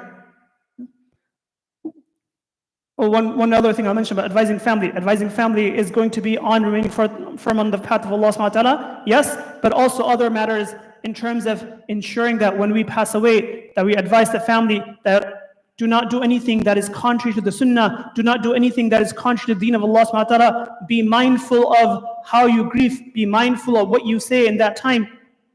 That no one should say things such as if a person passes away at a young age, that no one should say something like, the person went before his time. That the person went too early. Everyone goes when it is their time. Not a second later, not a second earlier. So we have to advise our families broadly about how should they remain and what they should do after we go.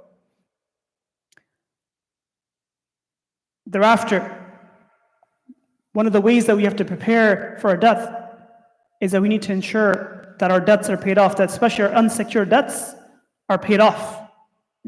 If you look at the example of a martyr, of a shaheed, that person is so beloved to Allah subhanahu wa ta'ala that we are told that we're supposed to bury that person in that condition, with those clothes, with the blood on them, in that state. And that person's sins are forgiven before that first drop of blood even hits the ground.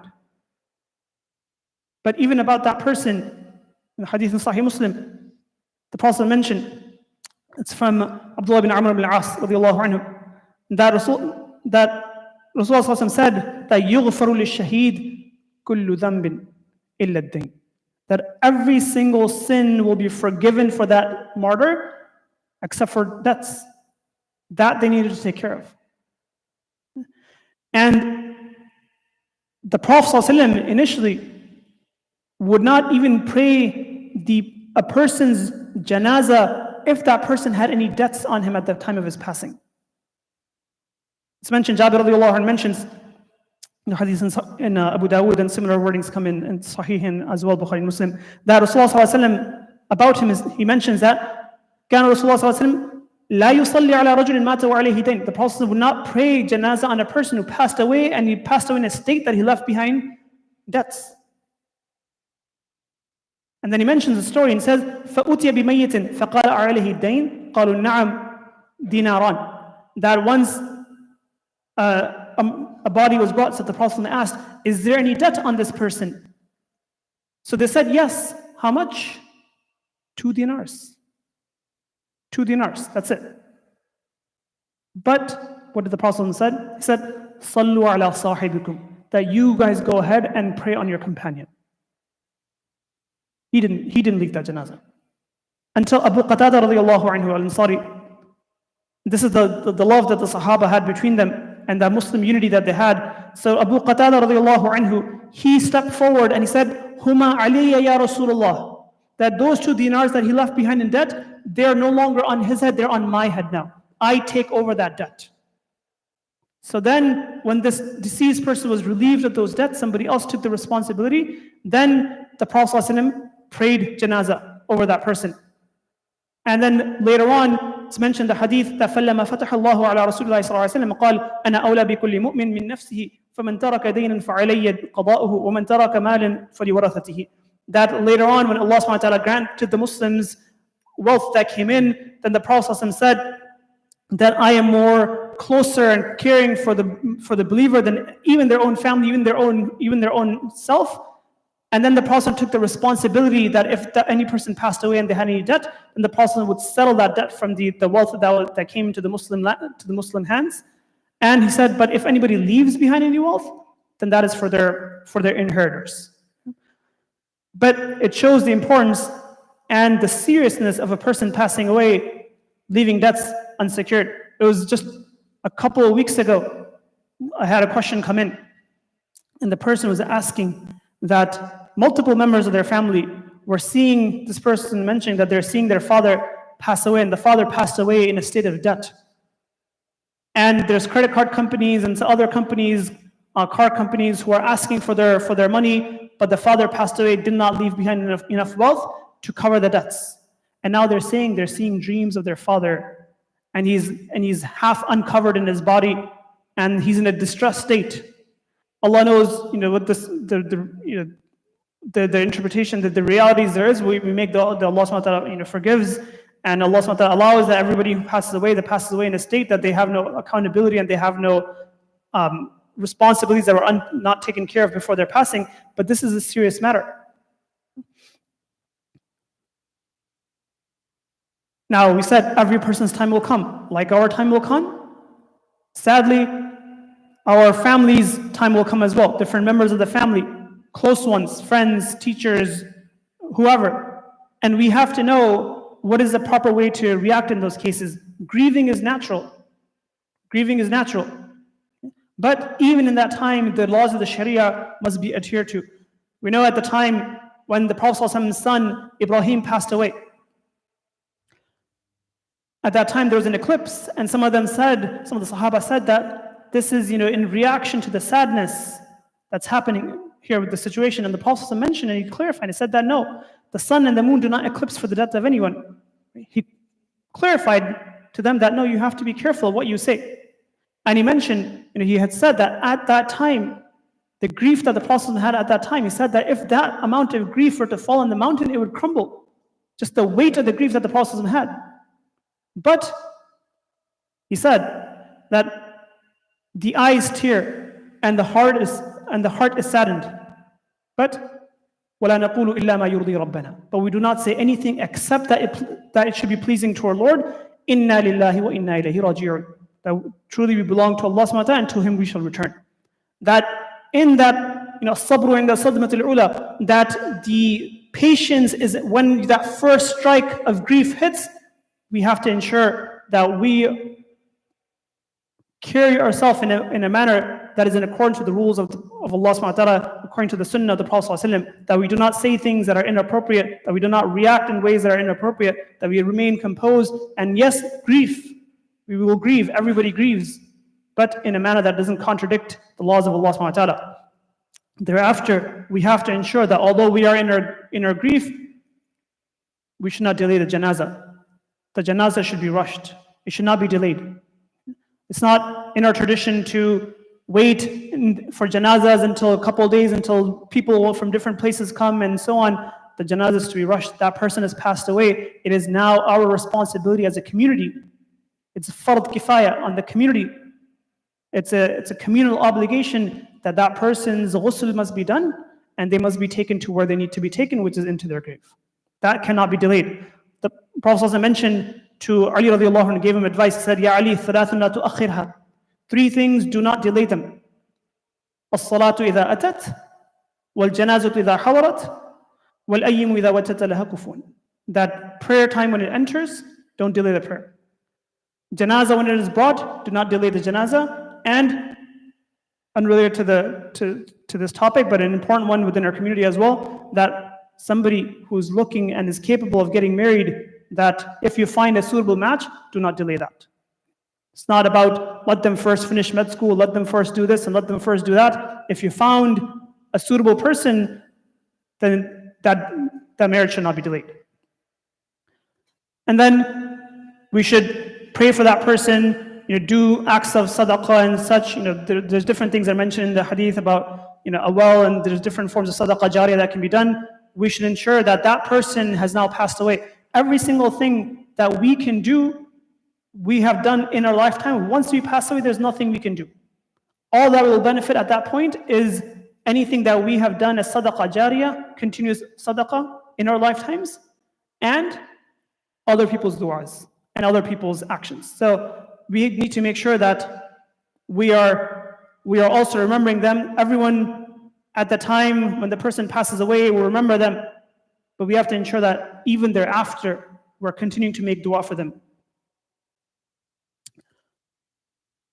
Now, when a person passes away, a person who's deceased does not own anything. A person who's passed away doesn't own anything. So then who owns them? Somebody else has to own them. So this is now where immediately the laws of inheritance and bequests come in. First, we have to just understand that this topic of inheritance, it's not a very commonly spoken about topic, but it's an extremely important topic within our deen. If you look at the other ibadat, and you look at what detail they're mentioned in the Quran specifically, there's a lot of details in the hadith, but if you look at their details that are mentioned in the Quran versus their details that are mentioned for inheritance, you'll find that inheritance is detailed out in a lot more detail. Look at Surah An-Nisa, verses 11 to 13. You'll find Allah talking about in this scenario this, in that scenario that, in that scenario this. Whereas there's more general ahkam for some of the other ibadat. And this is something the Prophet mentioned, that تَعَلَّمُوا الْفَرَائِض وَعَلِّمُوهَا النَّاسِ فَإِنَّهَا نِصْفُ الْعِلْمِ. That learn about the sciences of inheritance and teach it. This is half of knowledge. Abdullah ibn Umar radiallahu anhu mentions, and this is a hadith in Sahih Bukhari and Muslim both, that the Prophet mentioned that مَا حَقُّ إِمْرٍ مُسْلِمٍ لَهُ شَيْءٌ يُوصَى فِيهِ يُوصِي فِيهِ يَبِيتُ لَيْلَةٍ إِلَّا وَوَصِيَّتُهُ مَكْتُوبَةٌ عِنْدَهُ. Brother Zaki mentioned about this hadith in his talk, that it's not appropriate for someone who has something that they want to bequest, that 2 nights pass and that they haven't written it down. That if there's something that needs to be written down, documented, that we have to do it, not let time pass. It's not that this is something we will do in our 50s and our 60s or such. Now, there's two words. Mirath and inheritance.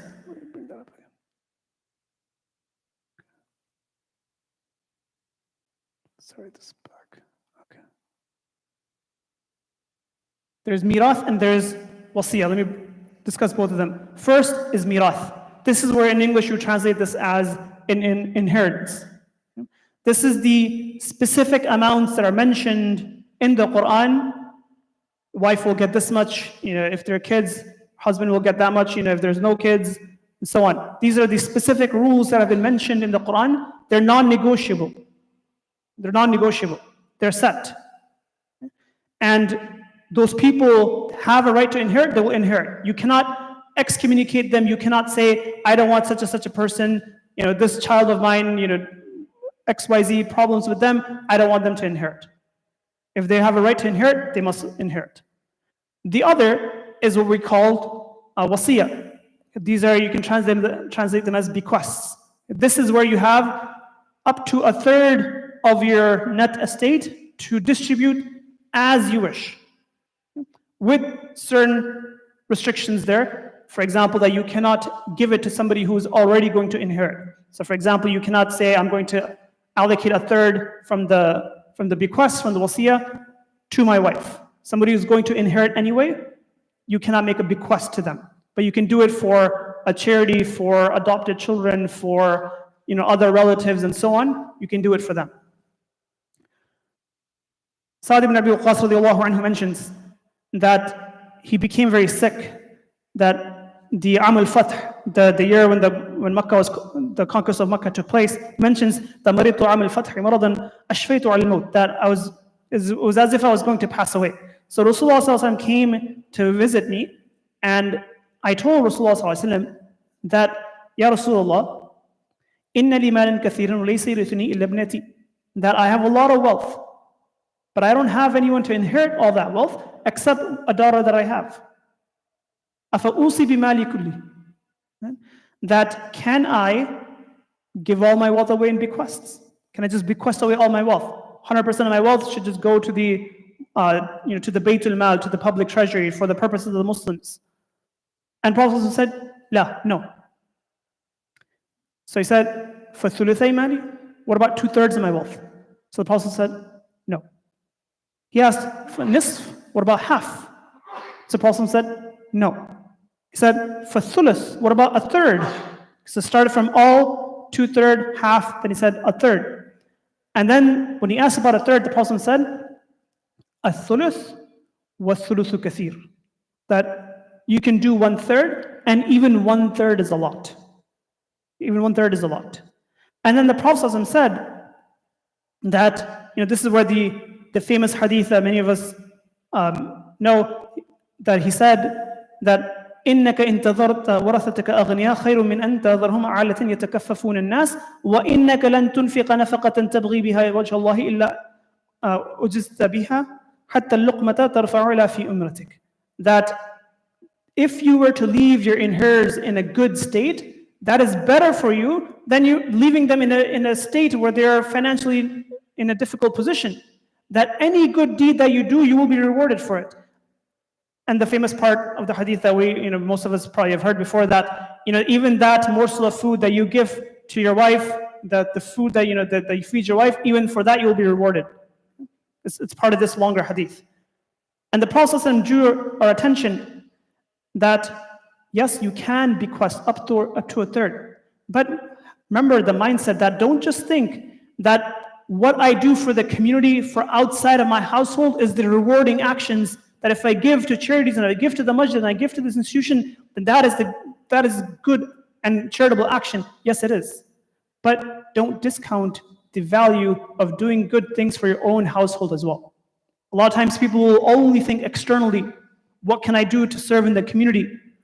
The Prophet's bringing your attention to the fact that if you do for your own household as well, that there's a lot of reward in that.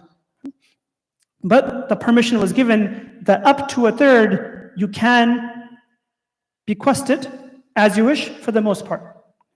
And if a person has any missed fasts, for example, and they're trying to make up those fasts, but let's say they haven't made up any those fasts, then this is where they can also, from their 1/3, say that, if I pass away, then I want the fidya for those fasts to be paid.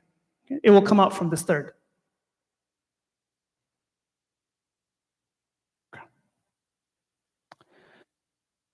Then the distribution of the estate.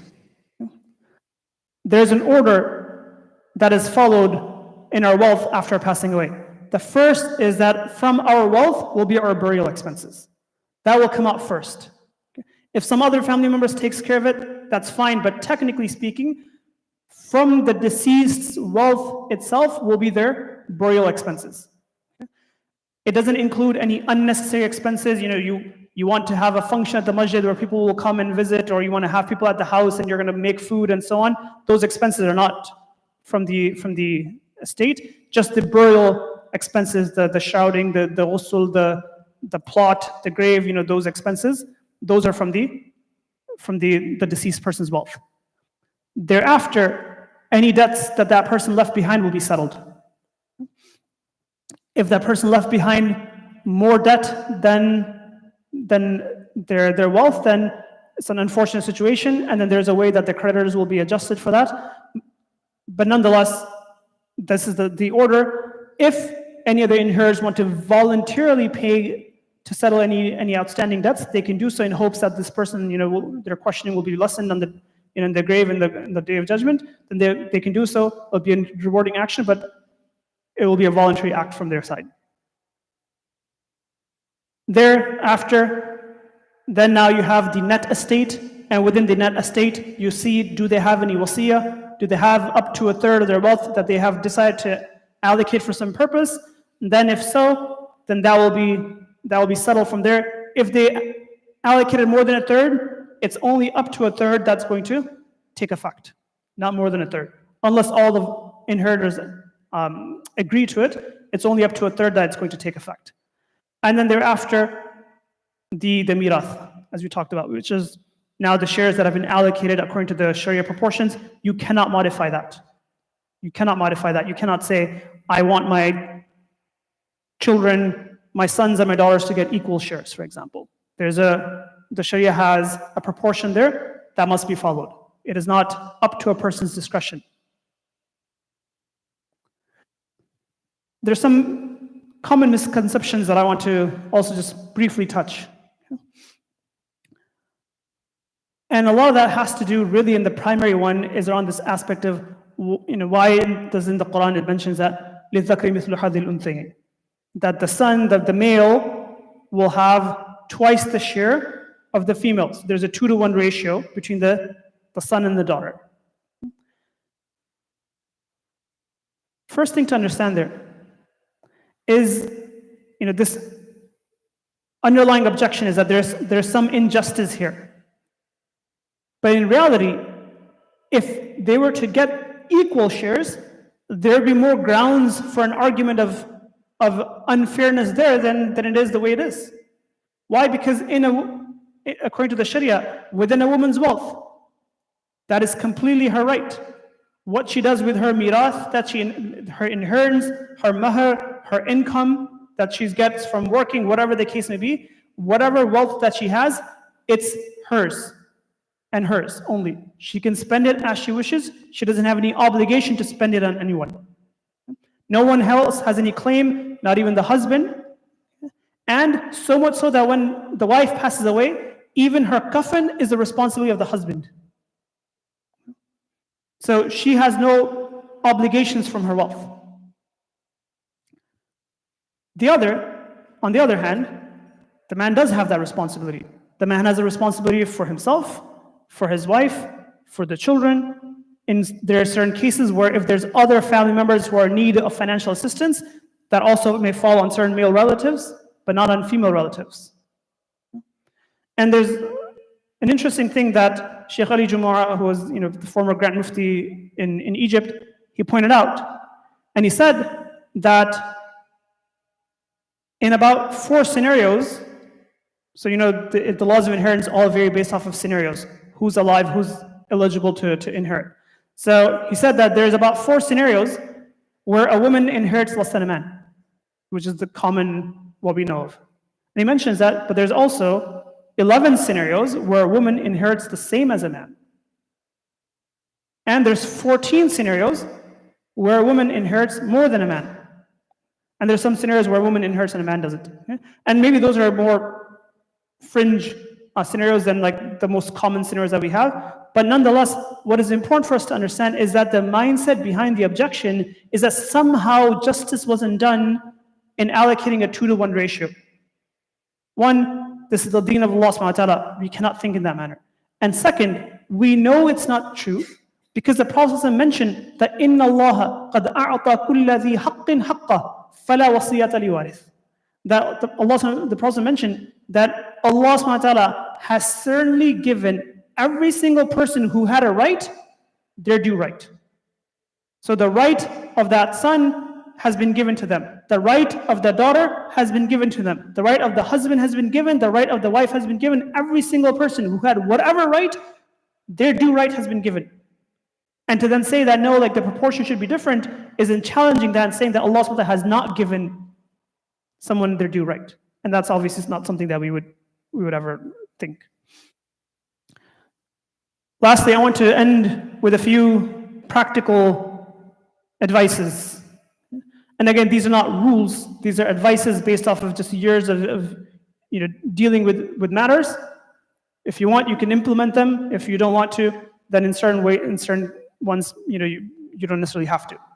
One of the things that many people have done is that if they have a lot of wealth that they're leaving behind, not all of their wealth, but a large amount of their wealth, they've actually distributed within their lifetime. Inheritance only applies after death, right? But what also happens a lot of times is that a person passes away and now there's conflict in the family. There's conflict in the family. I dealt with a case where an uncle had pulled out a gun, or the nephew had pulled out a gun on the uncle. Another case where like the mother is cursing the son, and the son is saying the mother has done injustice. All sorts of really, really sad family drama that happens thereafter.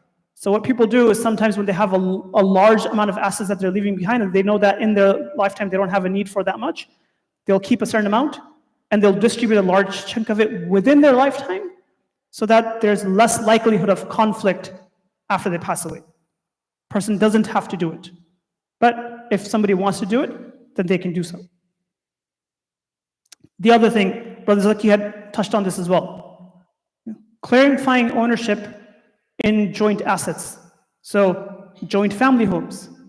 Many cases what happens, you have parents, you have siblings in a house, and then over time, the eldest sibling, the eldest son, starts to contribute toward the house, and he's paying now all the mortgage, and he's paying all these expenses. The other siblings get married, they move out, they whatever may be the case, and now father passes away, and it was his name on the property, and the son is saying that I paid all the property tax for the past 10 years, and I paid toward the down payment, and I did this and this and this. The house belongs to me. And the other siblings and maybe the mother are saying that no, the house belonged to the father, so we have a right in that share from the house. These things need to be clarified. Who owns the house, right? Sometimes somebody's name will be on the document, but it really belongs to somebody else. If that's the case, then you need to ensure that everyone is aware and everyone's clear on what happens. Okay? Now, there's a legal aspect of, the court's going to look at what's on paper, so there's some legal aspects there. But Sharan, you have to be clear. Who owns that asset? Joint accounts, Brother Zaki had mentioned about. Okay? In the Sharia, two people cannot own 100% of the same thing. Right? In the Sharia, we follow basic laws of arithmetic. Right? Like your share plus my share has to equal the total. You and I both cannot have ownership of the total. So what happens very commonly is husband and wife have a joint bank account. Maybe they both put their salaries in there.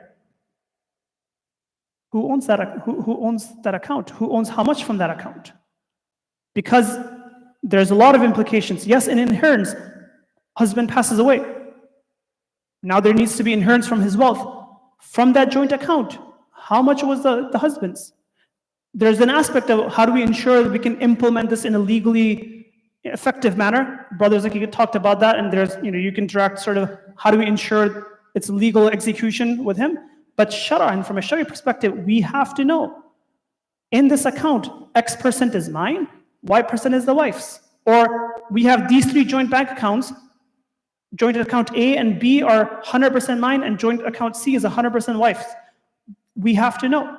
And it applies in inheritance, but also in other rulings as well.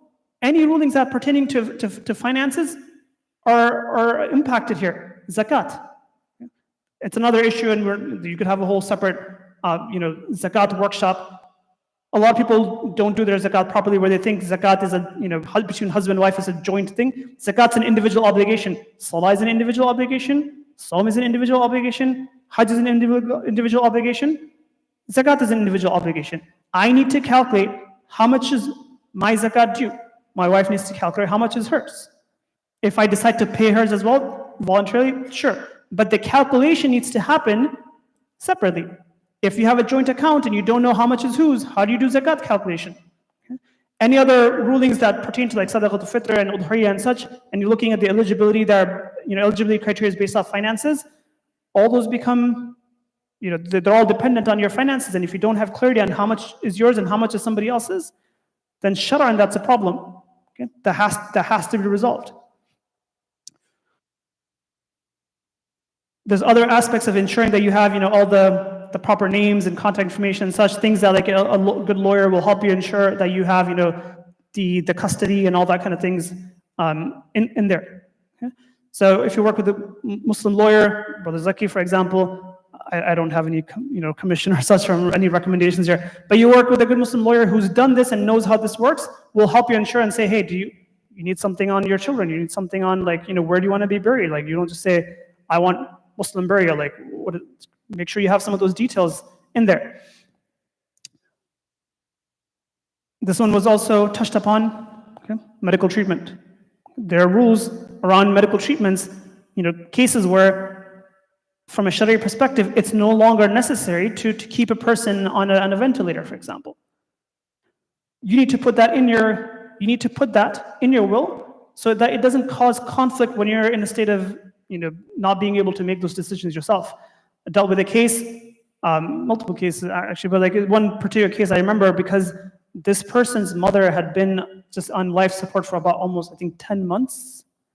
And he was trying to convince his siblings to just remove the life support because the doctors had given up, basically. They're just keeping her on. And the siblings were saying, you're just trying to kill our mother so you can get the inheritance. That sort of conflict that happens in the family could be avoided if a person takes some of these things into consideration. These are for the person who's going to thinking about their own passing away. If you're an executor, take care of the matter quickly. Don't delay it. Okay? Don't think that person just passed away, so we shouldn't be talking about their money. No. Take care of it as soon as possible. Okay? In that time, when the hearts are still, in grief, they're more malleable. There's more likelihood of coming to amicable agreements and settlements, okay, than doing it later on. Don't delay it. It's everybody's right that they get their share of the money. Don't delay it. If you're the executor, don't say, well, it's not good, like a person just passed away, we shouldn't be talking about money. Take care of the funeral and such, but then take care of this as the next step. And for that person who's inheriting, don't forgo your share. Do not forgo your share. If you have a share from the inheritance, take your inheritance and then do whatever you want with it. You want to give it away all in sadaqah? Do so. You want to give it to another person? Sure. But take your inheritance and then decide what you want to do with it. Because what ends up happening, and this has happened in many cases, is that, for example, the brothers may be in more financially tight situation. The sister is married to somebody who's in a very good healthy financial state. And the sister will say, you know what, I don't need my share. You brother or you brothers, you take it. Or give it to my mother, I don't need it, alhamdulillah, like we're in good financial state. And she doesn't take her inheritance. But what happens? Over years, memories fade. And then the story becomes 15 years later that my brothers never gave me my due share. They emotionally, blackmailed or they emotionally, put me in distress, and they tricked me into not giving me my due share. And now that results in conflict. So everybody must take their share, and then you can do with it what you wish, but you must take your share. Inshallah, with that, then we'll open up for questions. If there's any questions that we're unable to take within the session, then you can always ask questions on our Q&A service that we offer through the Dar al-Ifta. You can always ask there, or you have your imam here. You can ask your imam. That's probably easier for you, inshallah.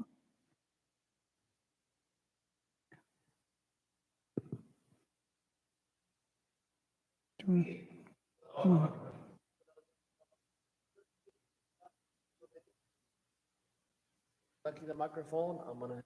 Already have the microphone as well. Do you, if there are any note cards, you want to collect them? Brothers and sisters, there's a little Taha.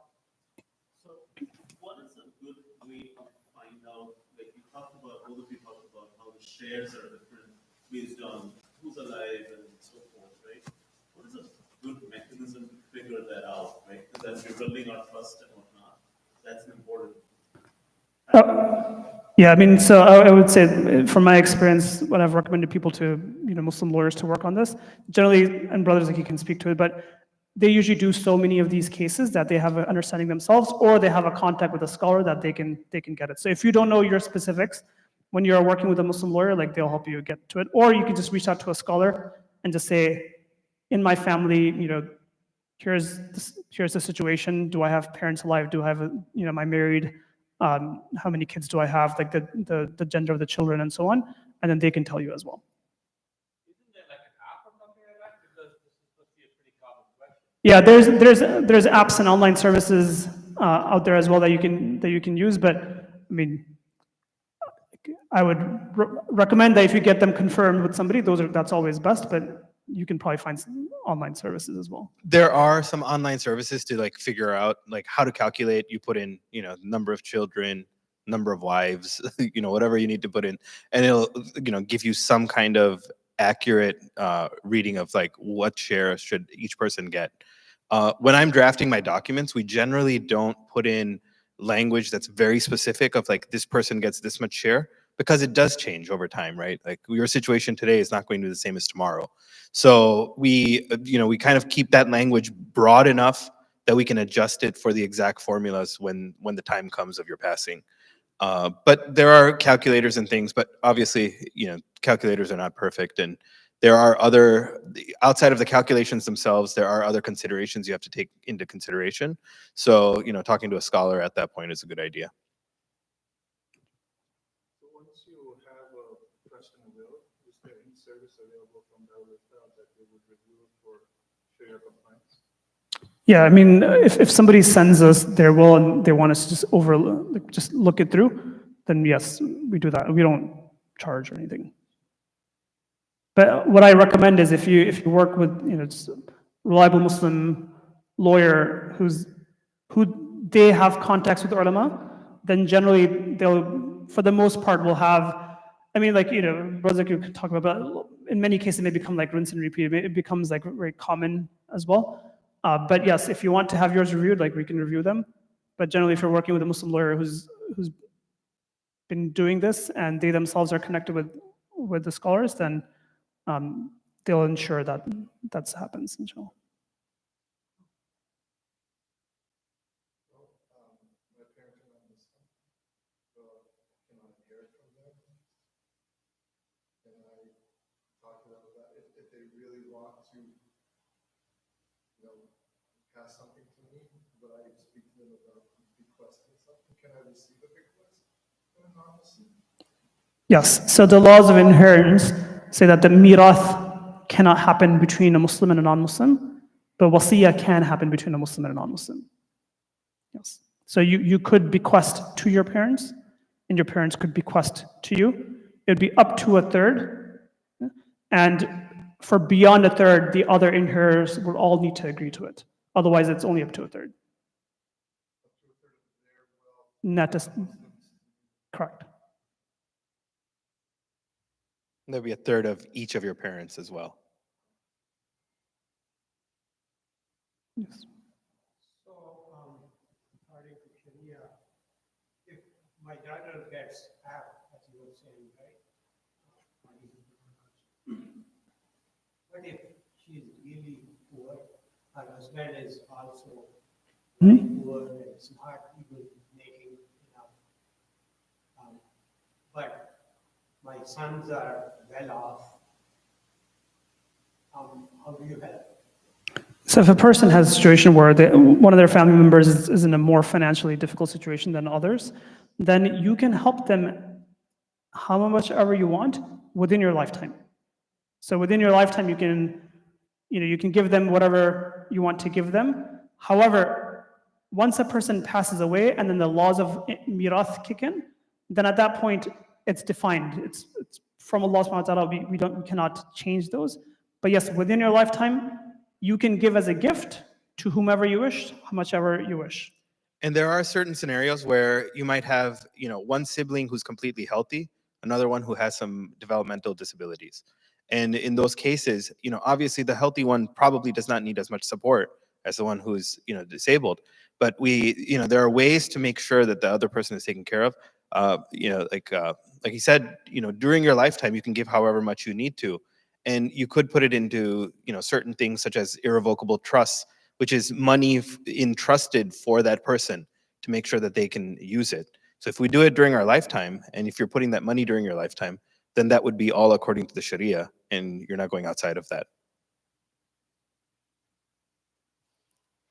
So, what is your take on, say, life insurance? Like, some people take life insurance, and I know some people say that it's not the right thing to do for economic.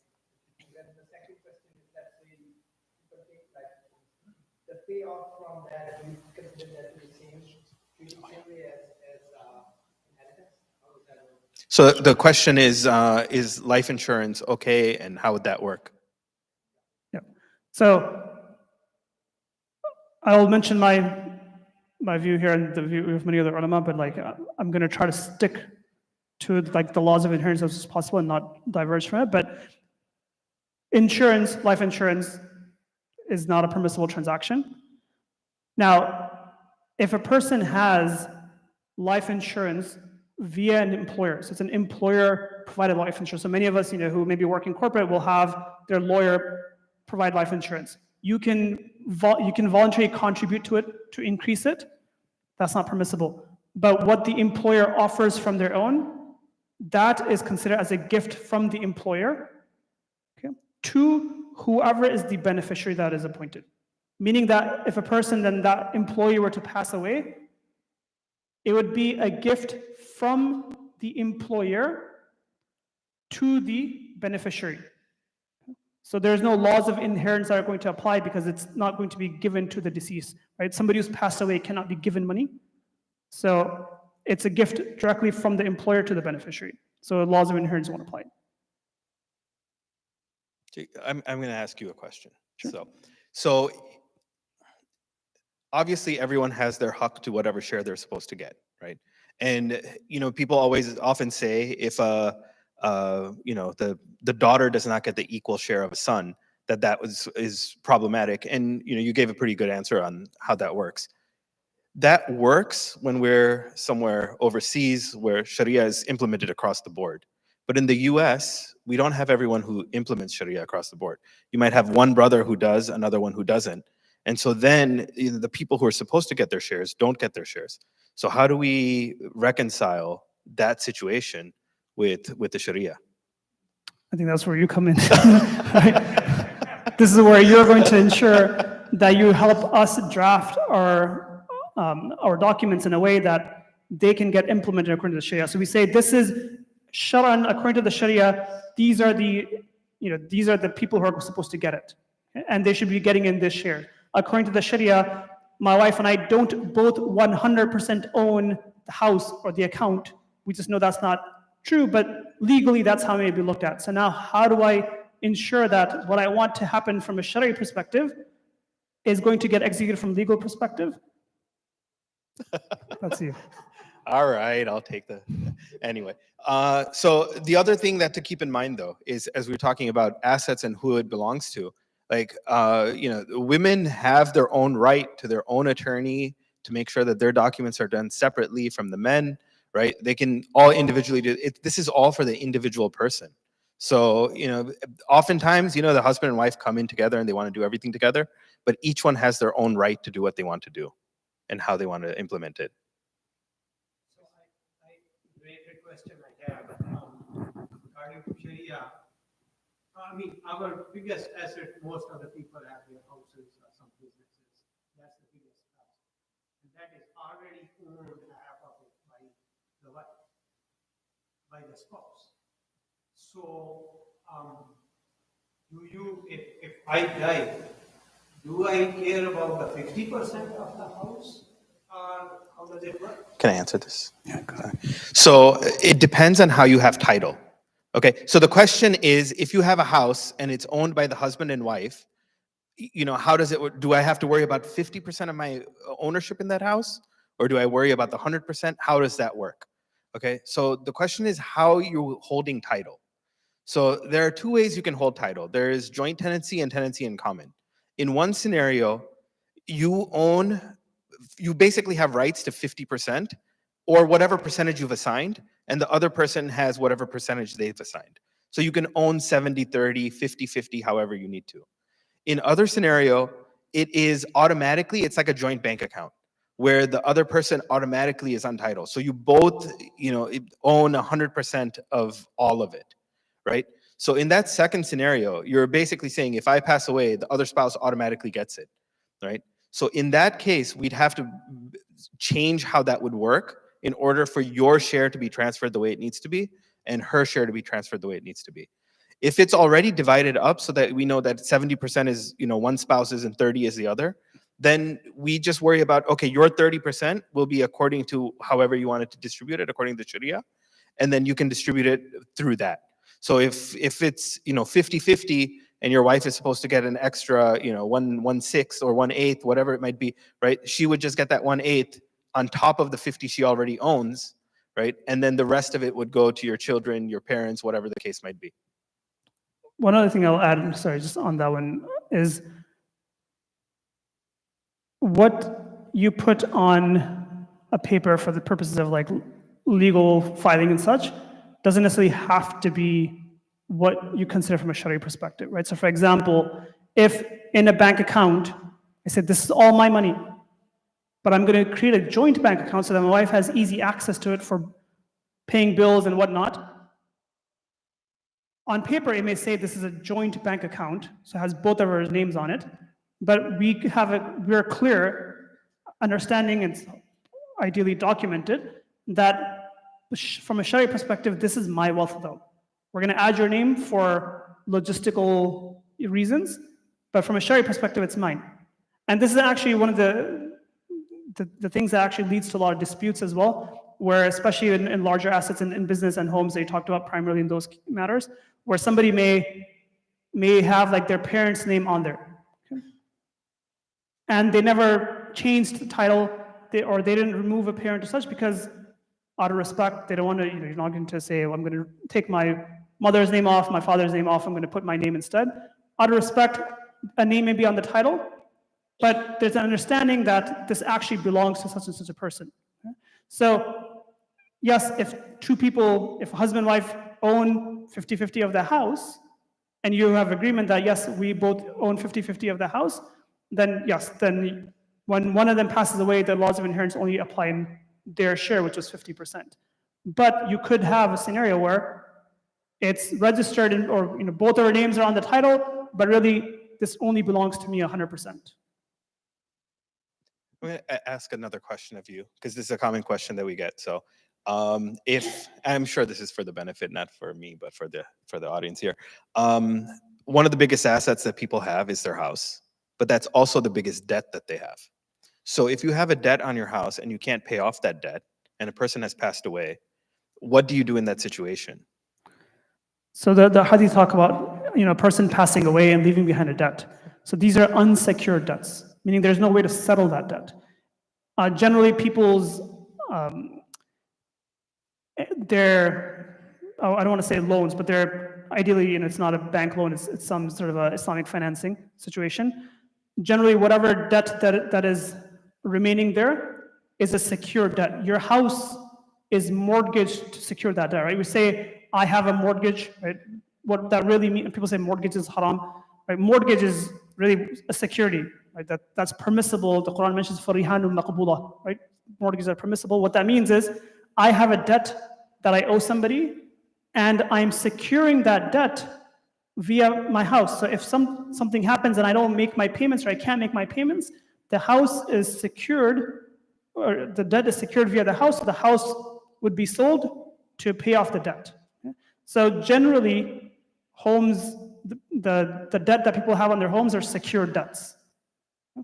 Now it could happen that the value of the house went down and like the person passes away and the house is sold, but the debt remains unaccounted, there's still a balance left. I mean, if that happens, I mean, it's an unfortunate scenario, but this is where nonetheless a person has the accountability. Person has to make sure that when I pass away, I'm not passing away with any unsettled debt.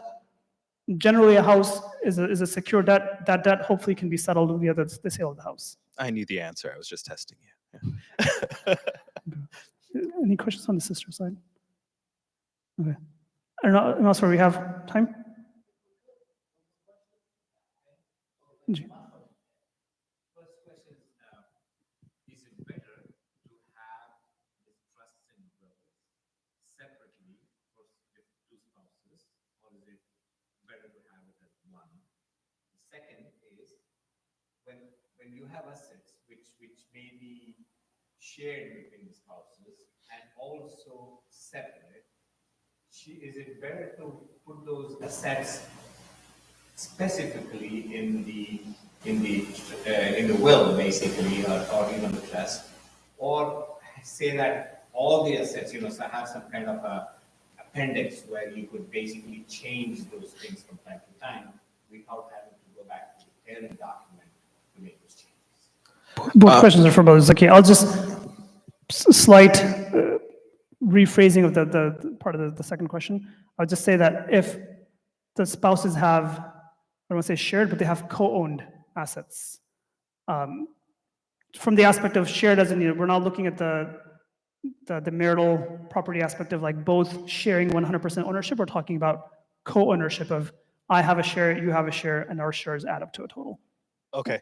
So the question was whether it's important to have one trust or if each spouse should have their own trust. And then how would we deal with the assets in that? So the first part, it depends. Okay, we can have one trust where both parties are part of that trust. Both parties could be the grantees and the beneficiaries of it. And what we would do is we would schedule out in there, whose assets belong to who. And then we could just, within one document, you can do it. But it really just depends on a lot of different scenarios. We have tax implications and some other considerations as well. So we would have to just think about it. It depends on a case-to-case basis. Now, if you have assets that have like co-ownership or joint ownership, you would both have to, assuming that you both have different documents or even the same document, we would put specifically, what belongs to which person. And write it down so that you know exactly what needs to be transferred out. Now, if you have business interests and things like that, again, the shares of how that's held, all of those things can be, in different documents, can be categorized of this needs to go to this person, or this one belongs this percentage to me, this percentage to my wife, etc. So I don't know if that fully answers your question, but that's where we are. I think we are out of time.